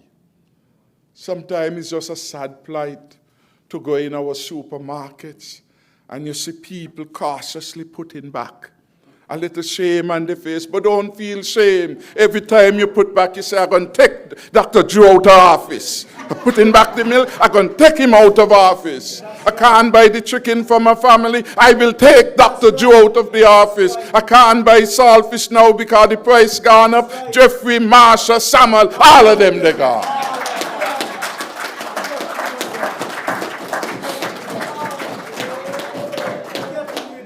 It is not your fault to have trusted them. It is their fault, their shame, and their crime to have lied to you. And now it is your turn to punish them. You see, all of a sudden they are trying to creep out like a mouse. Suddenly they want to have one-on-one with you. When for 4 years they couldn't do no one-on-one. And when you go to them, they tell you, I hear what you say, you know, as if they're going to bang you with a damn forwardness out of place. This is now your turn to deal with the labor team. This is now your turn to wash them out. They have mashed up our economy. That was climbing nicely out of COVID-19. Putting more people on the poverty line. Can't buy food. And some of the people will tell you, I don't mind for me, you know, but for my children, them. Children, them. The economy is dying, slowly but surely. And they seem not to be connected with what is happening. They live too much on a plane. So maybe the sound still in their ears, so they are not hearing the wailing and the crying of the ordinary people throughout the length and breadth of St. Kitts and Nevis. When we went in our first term, we delivered a brand new Mary Charles Hospital. Put back the service of the ambulance at that hospital which they had taken away. Huh? And we also put the dental unit in that hospital over at Mary Charles. It is one of the most utilized dental facilities in our country. We had the pharmacy. Now the pharmacy closed. How could you have a hospital without a pharmacy? How could you? As a doctor, he should know better. He should know better, but he doesn't care. He doesn't care. He's out of touch. He doesn't care. You're right. You're so He's living in his own world. They are sneaking in increased fees on people up at the hospital. Things that you didn't have to pay for under Team Unity, gone up. Gone up. And they are telling you if you don't pay, you can't get care. That could have never happened under Thatcher government, and it will never happen under a government of Dr. Timothy Harris. No consultation fee and all of these things. Many of the public servants are complaining that they go to the National Caribbean Insurance to get their claims settled, and they're told by National, we can't process anything. The government hasn't sent the money it would normally send to accommodate this. So you will either have to pay if you're going abroad on your own, or pay down something because the payment has not come, and we therefore can't service the policy in a nutshell. How could that be happening in 2026? How could that be happening in our country?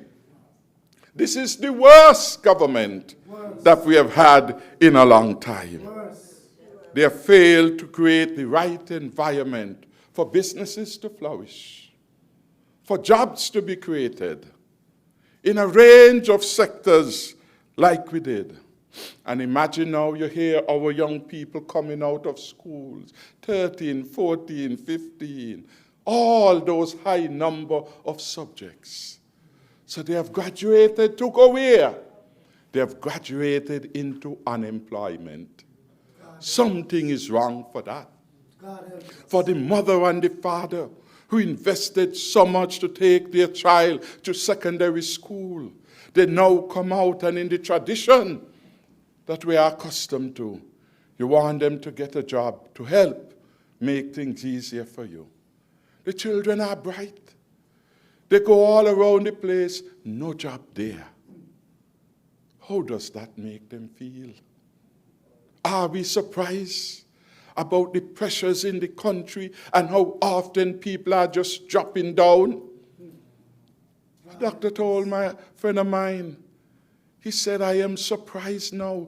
Too many people in the country are dying, having strokes. The pressure in the country is too much. Too much, God help us. Too much. Lord, save us. And we need to be saved, but we have to save ourselves. That is why PLP say, come help us save our beloved country. And you help when you begin the campaign now among your friends and family members, letting them know that Labour Party by Jew, never again they can get your ex. No, not again. Never again. Fool you once, shame. And me? Shame on you. Fool you twice, shame on them, Craig. Yes, yes. Shame on them. But if you let them do that to you a second time, the shame now come on you. No cause after that for you to come a ball. No cause. Because you would have done that to yourself a second time in a row.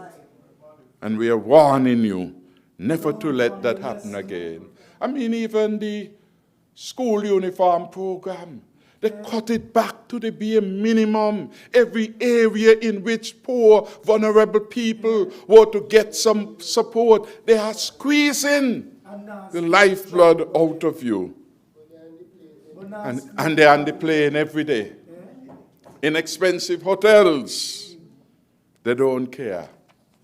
They had $27 million. What did they do with it? They gave it to a hotel.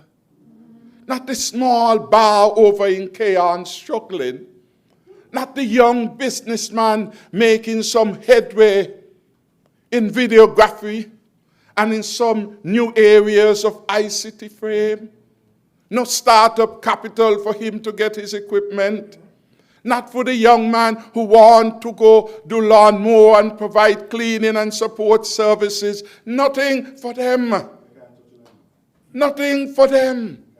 That is what we did when we are in power. We empowered the development bank to be of service, to unleash the potential of the young people in St. Kitts and Nevis.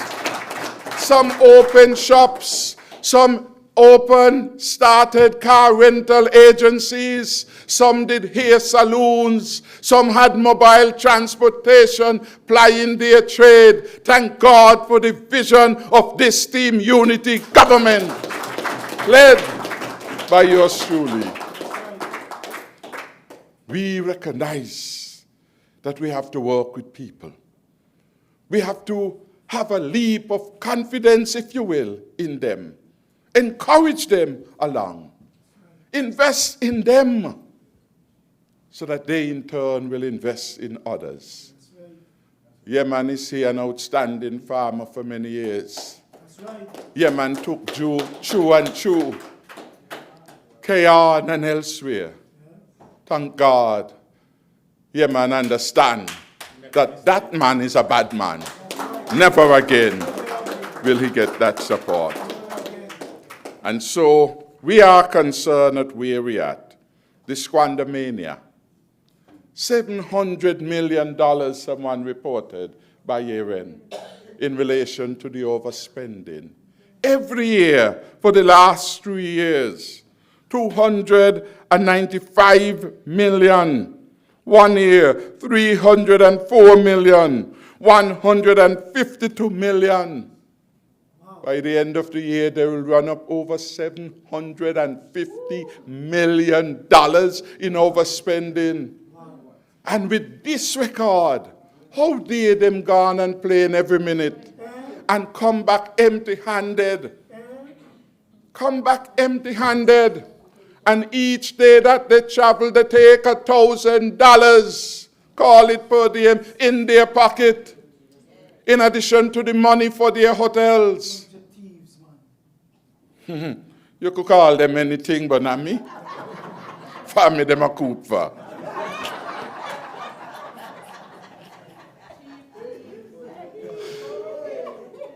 But it's like hide robbery.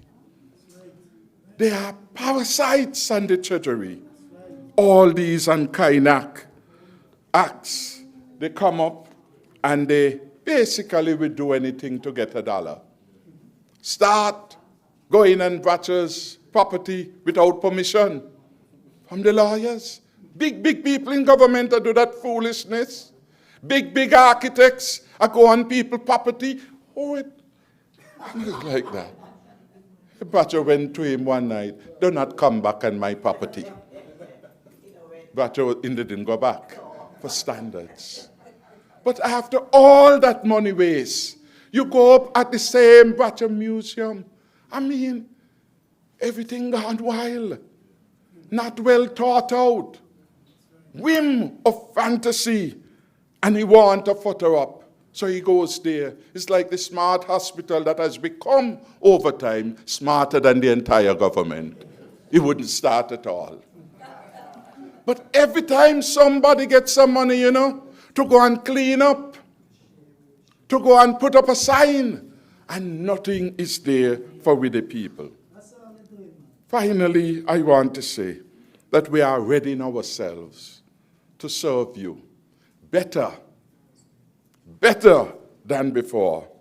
And in this regard, I should give notice that the People's Labour Party has now officially declared its own season of accepting applications for persons who are interested in being candidates for the party.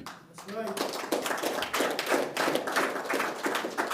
We therefore invite all concerned citizens to join the PLP and contribute to its further strengthening and development. Whether you are living abroad or you're living here, you can be considered as a candidate of the People's Labour Party. Interested persons can obtain the party's application form and request by directing such requests to the email address plpcandidates2026@gmail.com. plpcandidates2026@gmail.com. You can. You may not get through, but you certainly can. There is no restriction. We have taken this unusual but progressive step to ensure that a wide pool of prospective candidates emerges for screening and approval by the Candidate Selection Committee authorized by the Constitution. This process of application will close by the 31st of March 2026 unless otherwise altered by the National Executive of the party. No other party has been as open and inclusive as the People's Labour Party. This is history in the making. It signals our intention to administer a government for all citizens and residents of St. Kitts and Nevis. Our candidate selection process will be guided by certain key principles. For example, merit and competence. We make selection based on capability, your readiness, your integrity. You get a score on that. Electability. Can you deliver the seat as Harris will deliver his seat? And every candidate of the PLP must deliver their seat. Electability, the ability to win the constituency.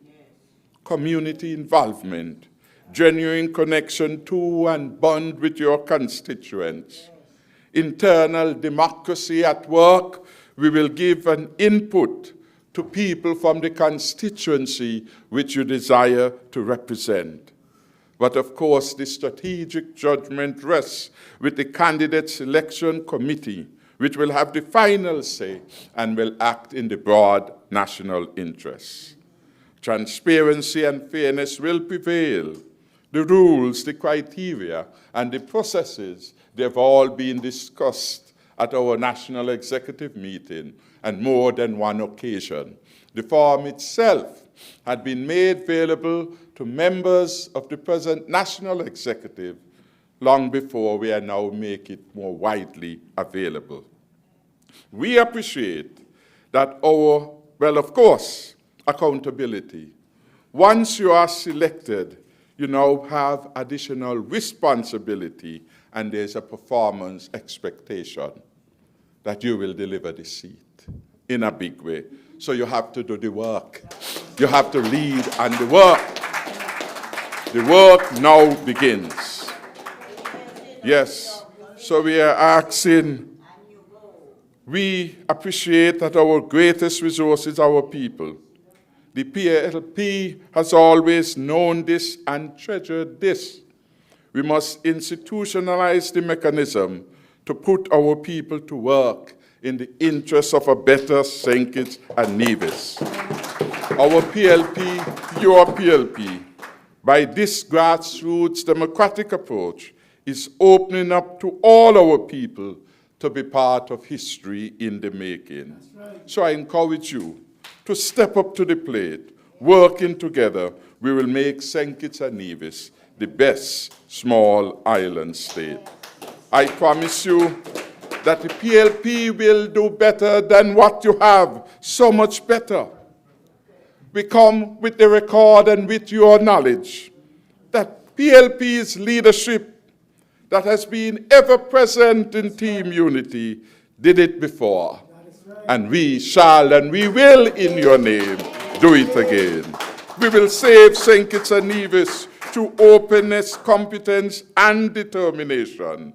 We will serve the people of St. Kitts and Nevis, not expecting them to be the ones serving us. We will bring servant leadership. We will be with you all the way, every day. We offer you hope for a much better future, and we pledge that to all of you. I invite the entire citizens, well-wishers, residents of St. Kitts and Nevis, wherever you are in the diaspora, to help us save St. Kitts and Nevis from the path of ruin in which it now finds itself. Thank you very much, and may God bless you.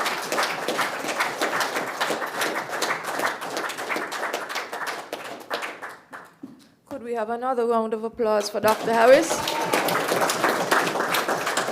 I think he did good justice to putting into context the approach that PLP. I think he did a good job in terms of putting into context the approach that PLP is known to deliver by virtue of his own standard of performance when he headed the team unity government, and by extension, what is now being promised and what is required in terms of turning St. Kitts and Nevis around with the type of future that we so deserve, all of us. So thank him again. Now, as usual, we give the opportunity for questions to members of the media, members of the public. The email address that we have used at all times is plpcommunications@outlook.com. We have received a number of questions via that email address, but as a courtesy to the media houses present in the House, we will take the first couple of questions from those present. Kindly identify yourself and the name of your media house before asking your question. Okay. Yeah, good evening, Ralston Rankin, Sugar City FM. I just have like maybe 2 or 3 questions. I'll make it as short as possible. Dr. Harris, as you know, there have been calls for you to return as Prime Minister for the country. But my question, do you think PLP, presently as it is in a position to contest the election to a point where they can win it by themselves without the help of any other party combining with the PLP? Yes.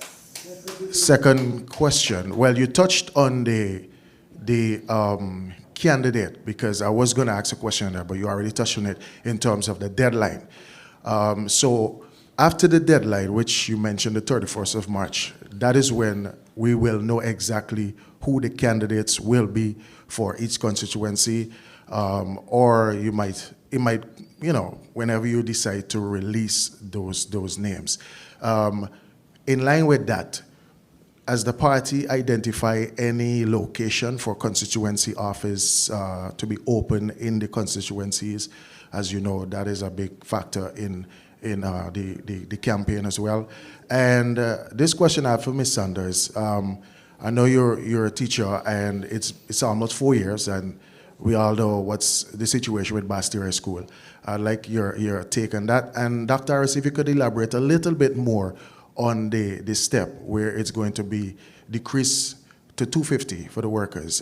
It's you know, pretty much whereby a lot of businesses, small businesses in particular, might not be able to foot the other $250. So I'd just like your take on what you think, you know, should be done.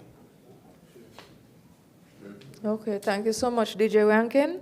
Very quickly, in relation to Turn on your mic. Okay.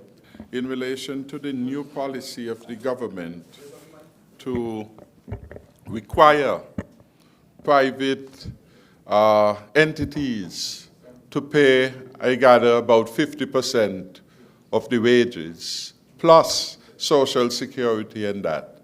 This is going to have a damaging effect on the program. The truth is, the timing is very bad and very off, because few small businesses can take on that additional burden of $250 weekly, plus all the other statutory deductions. So it means the government will be forcing small businesses who need this support at this time when they are vulnerable. Imagine the government gave the largest hotel $27 million. 27, and now come to ask small businesses to pay $250 per week. Make that make sense to us. So they are squanting. And the rationale given in the audit report was that this entity, the hotel, said that it needed to be stabilized, which means things were not stable financially. So imagine how much harder it must be to the person over in Green Valley selling their food, needed helpers, because in those businesses you work long hours. You alone can't do it if you are going to survive. And so, for me, it is the timing which is problematic, and the government has to have a much more sensitive program that allows for the transfer.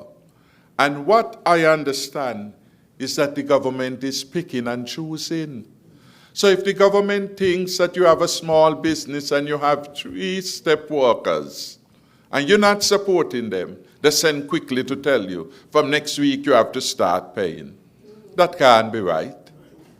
That is governing by a philosophy of vindictiveness, which we must end.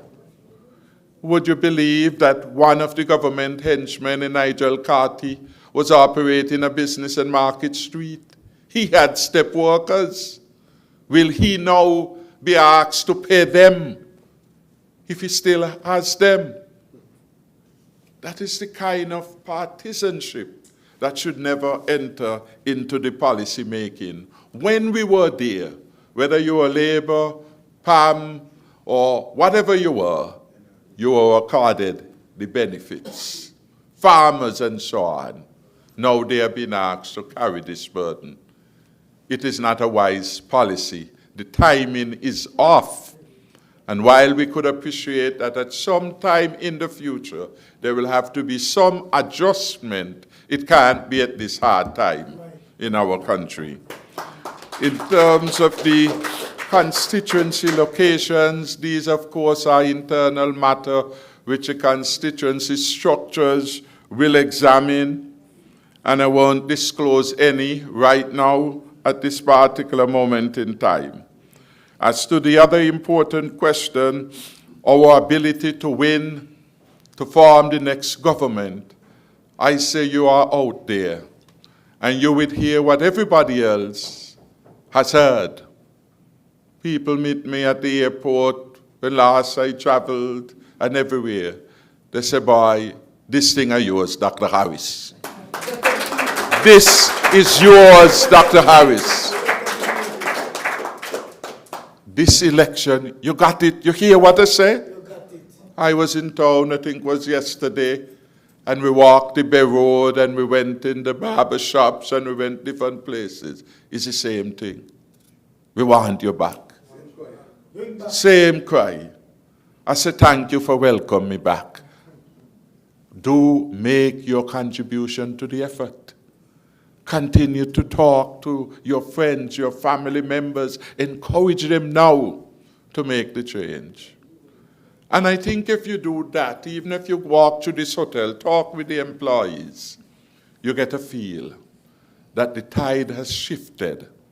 And the preferred party is the People's Labour Party. And the preferred leader is Dr. Timothy Harris. And there is nothing that they can do to stop God's work. Nothing they can do. So I am confident that the PLP will be victorious. We haven't written off any possibilities. We haven't taken anything off the table because we are a party committed to the welfare and the well-being of the country. The country is calling on us and the PLP to ensure we take the government because they are assured Under PLP government, life will be so very much better. And the feeling now is no different than that was obtained through scientific examination. We call last year than on the snout of Jamaica with no ox to grind, but his professional reputation to be maintained indicated that he did a poll. He conducted his survey across 11 constituencies, and PLP was ahead. PLP was ahead, and there was no leader who was the preferred choice than Dr. Timothy Harris. That was universal. So I think from the scientific evidence, things have not improved for them. In fact, it has gotten worse.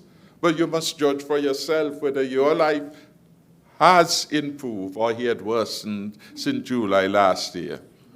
And are you going to put in the same government that has been punishing you? Boosa darling with you, as my grandmother would say? No, you will not. So we are confident, and we want to have a broad tent. That is why we are looking for people everywhere to be part, because running the government going to require skills. That's right. And we have to find them, not just based on party loyalty, but on patriotism. That's right. You love your country, you will work for it. That's right. And so we are inviting all to come help us build the strongest and the best political organization. The People's Labour Party is your party of choice. Thank you, Dr. Harris. I think there might have been a fourth question, which speaks to what happens after March 31st, the deadline date to receive the expressions of interest for persons who wish to be considered as candidates. Thanks. Once the period ends, or as I said, it's in the purview of the National Executive, then the screening process will take place. And there's a committee already designated to be able to do that. So it will be a smooth process. Okay, thank you. Mr. Glenville Bart from SKN Newsline. Hello? A question for Claudine? Oh, okay. I'm sorry. Hi, once again. Your question is in reference to the Bastia High School. Now, that's another ticklish topic and one that brings out a bit of passion in me.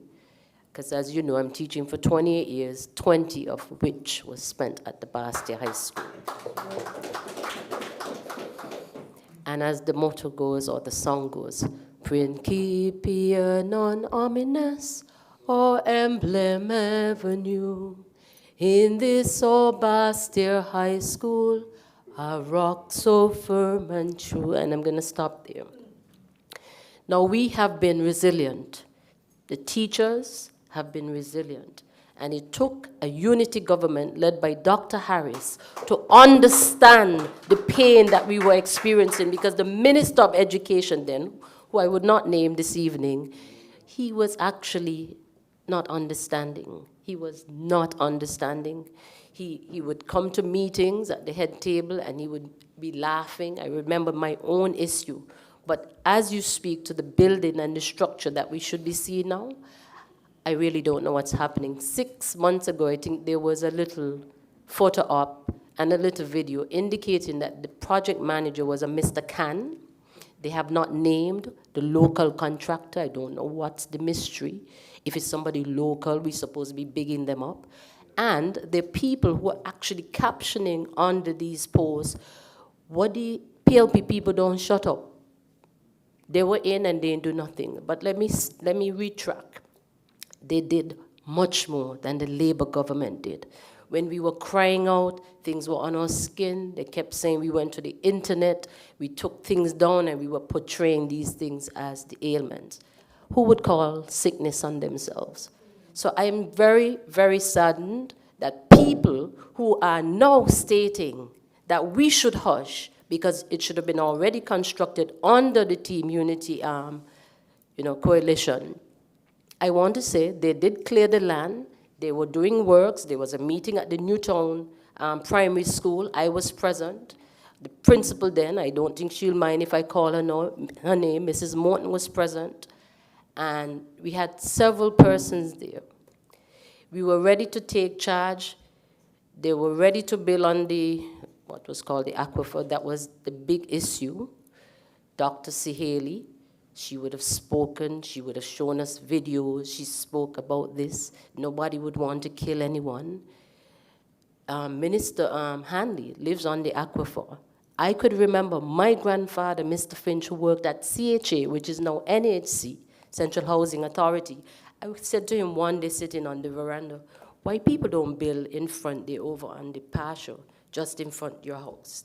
Mr. Finch said to me, Grandfather Finch said, because the water table is high, so the most they could do there is build a park. That is where you see the vendors today. The further back you go, it's okay.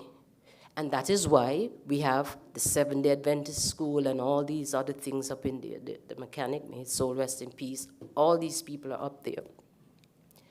So why is it became such an issue for these people?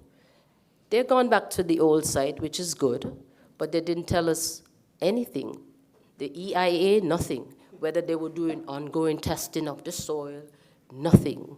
All we heard, a big structure will be built there and it will be back on the grounds of the Bastia High School. But where is the school?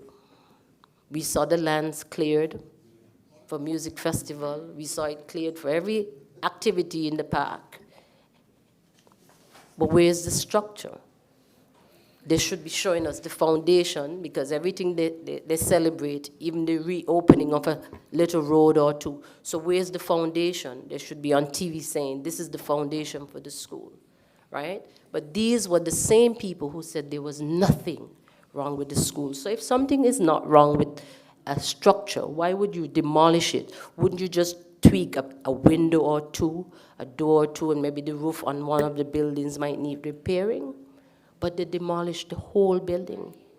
So tell me, if nothing is wrong with the building, why is there no building there today? These were the same people who were peddling the rumor that we were trying to help to win elections. I remember being one of the teachers outside the school gate. I would sign in, leave work in an envelope. I say, teacher, Mr. Costa, any of the kids come, give them these, they're labeled. Give them the work to do. I always left work, but I stood outside that gate on principle, because it says, principia non hominis, principles, not men. And these people were toying with our health. So thanks to the unity government, under Dr. Harris's leadership, things were gonna go places. Had they gotten back in, the school would have already been started. But these monsters, if I may call them that, these monsters are now trying to win an election, so they're hoping to win with the same rhetoric that made them lose in that year, because they did not take our health seriously. Thank you. Okay.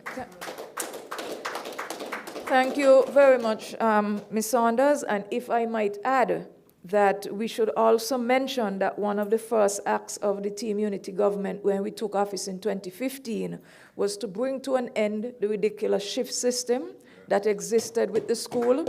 And we were able to construct a temporary Bastia High School where all of the different satellite portions of the school were now brought into one compound, right next to Beach Island, where they still are to this very day. So we need to remember that. Something that is not common knowledge as it relates to the construction of the new Bastia High School on the location that we were advised by the water engineers, you mentioned Hala Saheli and so forth, is that we were all set to construct, but then we faced legal challenges, which would have created stop orders because people had other agendas. And you rightly said it at the end. What was that designed for? It was deliberately contrived because of the fact that they knew that one of the things that brought down the Labour government in the 2015 election was the debacle at Bastia High School. I will not say any more on that issue because I know I was involved in the process from the standpoint of arbitration, but as one of the arbiters, I could not be on that committee and recommend that those children and teachers remain there. That's right. So I am not apologetic that we took the decision that we did. Now, if I can just move on, Glenville Bart from SKN Newsline was here up until about 10 minutes ago, and he has an emergency, so he had to leave. He has asked that we raise some issues on his behalf. For example, what is the status of future relations when it comes to Nevis, future of Nevis relations?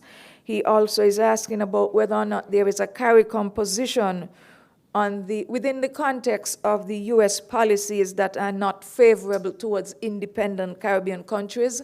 I would have touched on some of this during my opening salvo, but of course I spoke from the standpoint of St. Kitts and Nevis. I am not aware if there's an articulated position within CARICOM as to how they will respond to that newest level of threat from the U.S. government. So I don't know how we can answer that, because at the end of the day, our Prime Minister also happens to be the CARICOM chair, and I do not remember him taking the lead to articulate a position on it or to even represent on behalf of his CARICOM colleagues what is their considered position on the matter.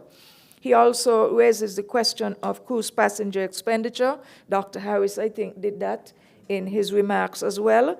And what Mr. Bart is suggesting is that the time has come for us to do it's more of a comment, to do enhanced data collection and analysis to guide decision-making and policy development.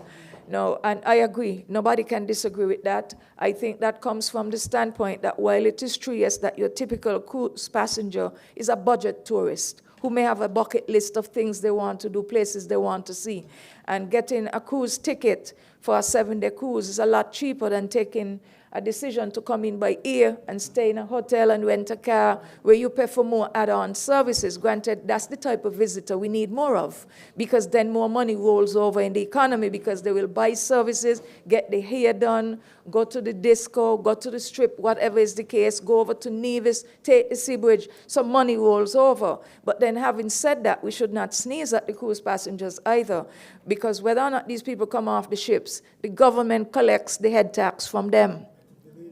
So, and then the problem we have with cruise passengers and their ability to spend has to do with, one, the fact that they're budget tourists, and number two, you're really competing with a floating hotel.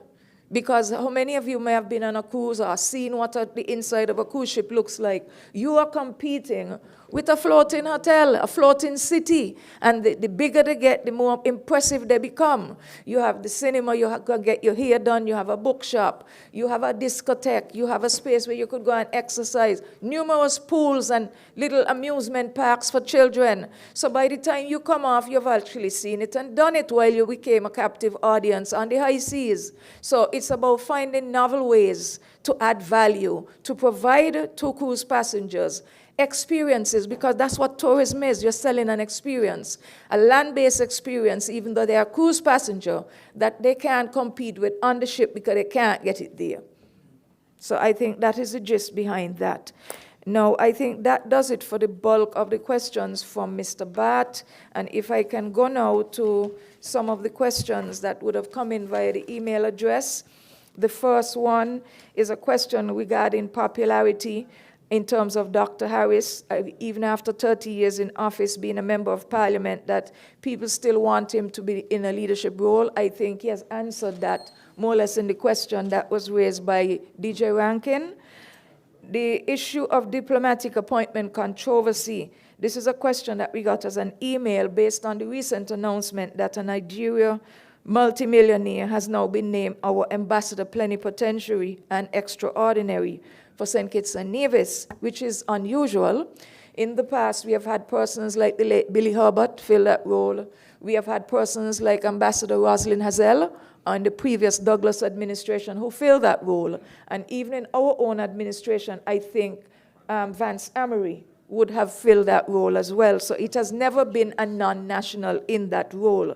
So it raises a number of questions in terms of what type of due diligence background check are we doing on these people?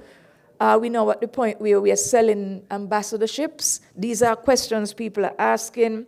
And at the end of the day, has it been a decision taken by the government on the advice of Foreign Affairs?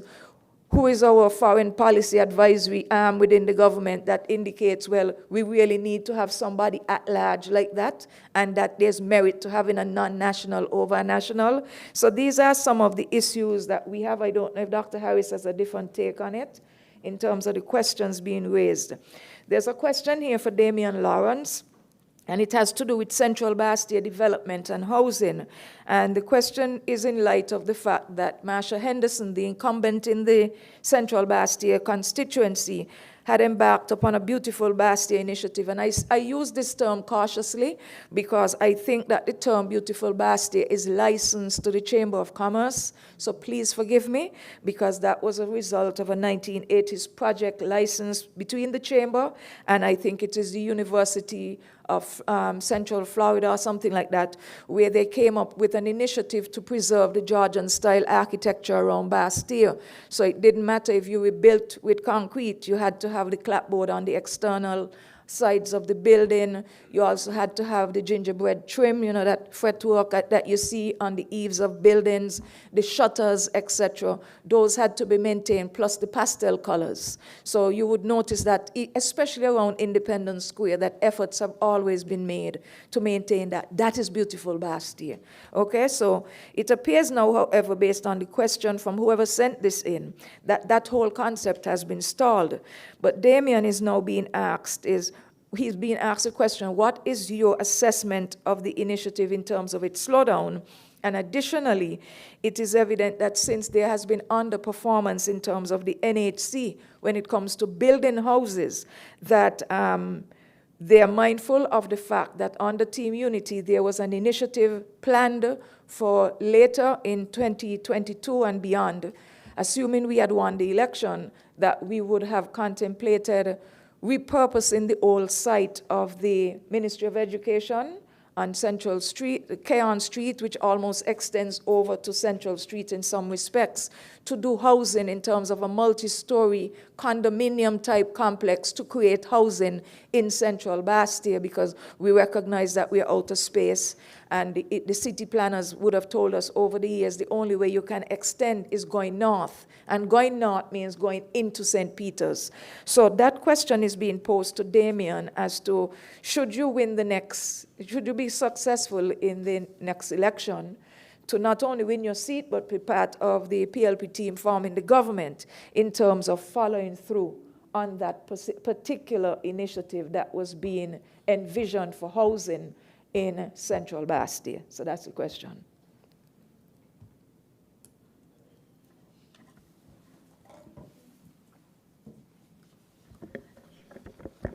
Thank you, Wendy, for the question regarding housing in Central Bastia. The option mentioned is something we are already in discussions with the technocrats and people familiar with those plans. But in our walkthroughs, we're learning that there are even greater opportunities to be presented. These are things that we plan to roll out as we get closer to campaign time. But there are partnerships with our citizens that can enhance the housing stock in Central Bastia. There are plans already available to enhance the housing stock in Bastia. So naturally, because of these walkthroughs, we are informed that housing is huge for the people in Central Bastia because of the limitations, but it is in very high demand because Bastia is extremely convenient to every entity you can think about. So yes, we will pursue options such as what you described once feasible, but we are also drafting options to cater to other interests. Some people, for example, may not necessarily want a particular housing style. Some people are more interested in better renting options in terms of pricing. So the things we are learning from our engagements will help us provide a wide range of options for people. And in terms of the the initiative that they would have started, I said to myself that intentions matter and sincerity moves you. The intentions behind what they were doing was ill-intended and mischievous. Today, we're in February, and this beautification project started in November last year. There were 2 steps they committed to beautifying. They only beautify the one where I live. Till incomplete, and till this day, the other step is just white, completely removing the work the community would have already done. So their intentions aren't effective. So what we understand they're now moving to is the gifting. Members of the community have informed me that, yes, the one-to-ones are a part of understanding what they now need in year 4. But people will be mindful that they've lost 4 years of progress. They've lost 4 years of progress. And of course, they will take the gifts and they will vote with this. They will vote with that beautiful mind and the firm understanding that you've cost me too much and I know what Timothy Harris's leadership looks like. I want a PLP government. Thank you. Okay. Thank you, Damian. We have had some other questions that came in by email. Some of them I think were tackled in Dr. Harris's remarks. For example, one came in asking about PLP momentum and internal readiness, recognizing that the party is perhaps the most organized and fastest growing in St. Kitts and Nevis, but I think that has been asked and answered in terms of whether or not you can win an election on your own, etc., etc. Then there was a question that came in on CARICOM leadership and regional criticism. I think it is basically a spin-off of what has been said earlier in terms of the current leadership in CARICOM, but also more so directed in terms of CARICOM as a whole. The question says there has been a widespread criticism leveled locally, regionally, and internationally regarding CARICOM's leadership, particularly accusations of inaction and a lack of transparency and prolonged silence during what many have described as one of the region's most critical and consequential periods. How do you assess this criticism? Do you believe it's warranted? And based on your own experience as a former CARICOM chair, what advice would you offer the current chair on leadership, communication, and accountability? Thanks. I will offer advice to the people, because clearly Dr. Jew does not take good advice. But there is a scope for CARICOM really to reinvigorate itself. And clearly the challenges that we are having require broad consultation and input. And more, I think leaders are recognizing that people are demanding to be a part of decision-making. And I am sure that as we move and we go through, hopefully there will be others whose example our own Prime Minister, outgoing Prime Minister here, would pattern. As I say, he has no independent views. He's a say-after-me leader. He waits to see who says what, and then he, as we would say if we were back in school, he copy of somebody's book. And that is really a calamity for the country. It speaks to his unpreparedness as a leader of this great nation. Okay, thank you. And the last question that came in is one of the hot button issues we have been dealing with for the last several months, and it has to do with the SSZ Destiny Project and political fallout. Premier Mark Brantley has announced that the NIA has approved the SSZ Destiny Project despite widespread opposition from both Kittitians and Nevisians. He further stated that the approved documents were submitted to the Prime Minister Terence Drew as early as December 24th, nearly 2 months ago. Yet there has been no public acknowledgement nor indication that the matter is under consideration. What are your overall thoughts on the situation? Do you believe the Prime Minister and his cabinet could defy, or would defy rather, the clear and growing public opposition to this project? If approval is ultimately granted, how significantly do you believe it could damage his political standing and future? That's the question. You want to take the go on it? Well, nobody voted for me, but okay, boss. Very quickly, though, the Prime Minister did say that he has put a broad-based committee together to deal with the issues of the SSD. And we do not know yet whether that committee has formally met, what has been the scope of that committee. So we wait and see, because the SSD Act provides a legal framework for the developments such as those now contemplated. We hope that wisdom will prevail. There has been opposition coming from all quarters. The Bar Association, eminent persons such as Charles Wilkin Kessie, Emile Ferdinand, among other distinguished, Charles Wilkin, yes, have come out and have spoken to their opposition and concern with respect to that. What we are having really is secrecy. This pattern of secrecy is the frame in which Dr. Jew does things. In the dark room, with the secrecy, they are allowed to do the quid pro quo. And we have to be concerned about that. And we have to demand that we know what is happening in our country and hold our leadership accountable to give us the information so that we can make decisions. But across historical societies, legal bodies, individual, I mean, you name it, almost everybody has given a resounding no to this particular project.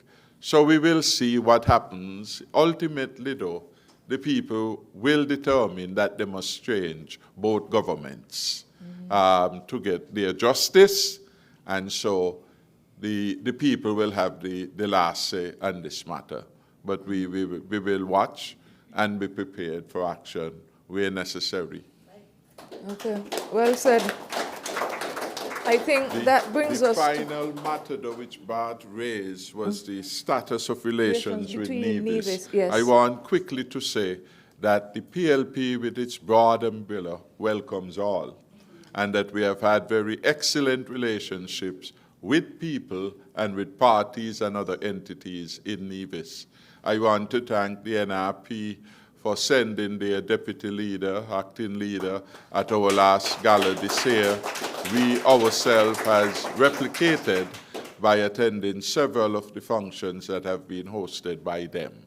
And basically people know that the best of times for Nevis came under Team Unity. Yes. We were doing it not just because we were a PLP in a coalition arrangement, because we believe it was the best thing to do for harmony, for the growth and development of the entire federation. My father, for example, is a cotton ground man from Nevis. So half of me is Nevisian, the other half is Skittishan, in a manner of speaking. And we are fully in supportive of seeing the federation move ahead. The record will show that every premier in Nevis who have had the opportunity to work with a Team Unity government, led by Dr. Harris, they have said it was the best time. Let it be clear that Van Sammy said that. Let it be clear that Mark Brantley said that very often, last time with such vigor during the campaign of 2020. Let it be known that for the first time, Nevis experienced any measure of financial support from the federal government was when I led as Prime Minister and Minister of Finance. Let it be clear that every request that they made, whether it was Premier Vance Emery or Premier Mark Brantley, we gave just what they asked for in their determination of what was fair and just, having regard to all the circumstances. The last amount we gave was a significant increase of almost 50% in the budgetary support to Nevis. In addition, we continue to do many other things. There was a time when Nevis was going to default on a loan to the CDB. To save the reputation of the country, the federal government paid to avoid that calamity of taking place. We ensured that the Nevis Island government under Team Unity was able to have several arrangements with the bank, National Bank that is, to ease their financial issues in terms of paying their debts there. We had always been willing and able, look beyond the parties to the people of Nevis. We recall that it was a Wednesday, today is a Wednesday too, that the former Labour government bounced the check of the Nevis Island administration. Several times Mark told me I will never forget that day. It was a day that Vance came on radio and basically almost wept, said this was an injustice, that he was caught by surprise by the action of bouncing the check of the Nevis Island administration. In his remarks to the country, he said about 1,800 persons were affected, and he was embarrassed. Thank God for Team Unity. Never was any leader at the Nevis Island administration put through that kind of embarrassment. So Nevis will always do better. That's what the record now shows. Nevis will always do better with a government led by Dr. the Honorable Timothy Harris. Okay. I think that is a good note on which to end this press conference, because at the end of the day, what we want is national unity, not divisiveness. We have too many formidable challenges at the global level for which we are outnumbered, outgunned, and overpowered for us to be talking about fragmentation at the time when all of us are in the same boat together. Now, as we close today's press conference, on closing, I just wanted to thank everybody for joining us here today, those online, on YouTube, the 3 radio stations, etc. Those of you who are here in person to give us your support, etc. I also wish to remind us that as we get into next week, we are approaching the Lenten season. Next Wednesday is Ash Wednesday, the start of the 40-day period before Easter, and it's a time for us to contemplate our own lot by a process of self-examination, almsgiving, fasting, and prayer. And there's plenty to pray for because things are not going well. So I do wish you a safe evening, and trust that we will continue to keep each other up in prayer and focus on operating in the best interests of the people of St. Kitts and Nevis, whose standard and quality of life should be our priority at all times. Good evening.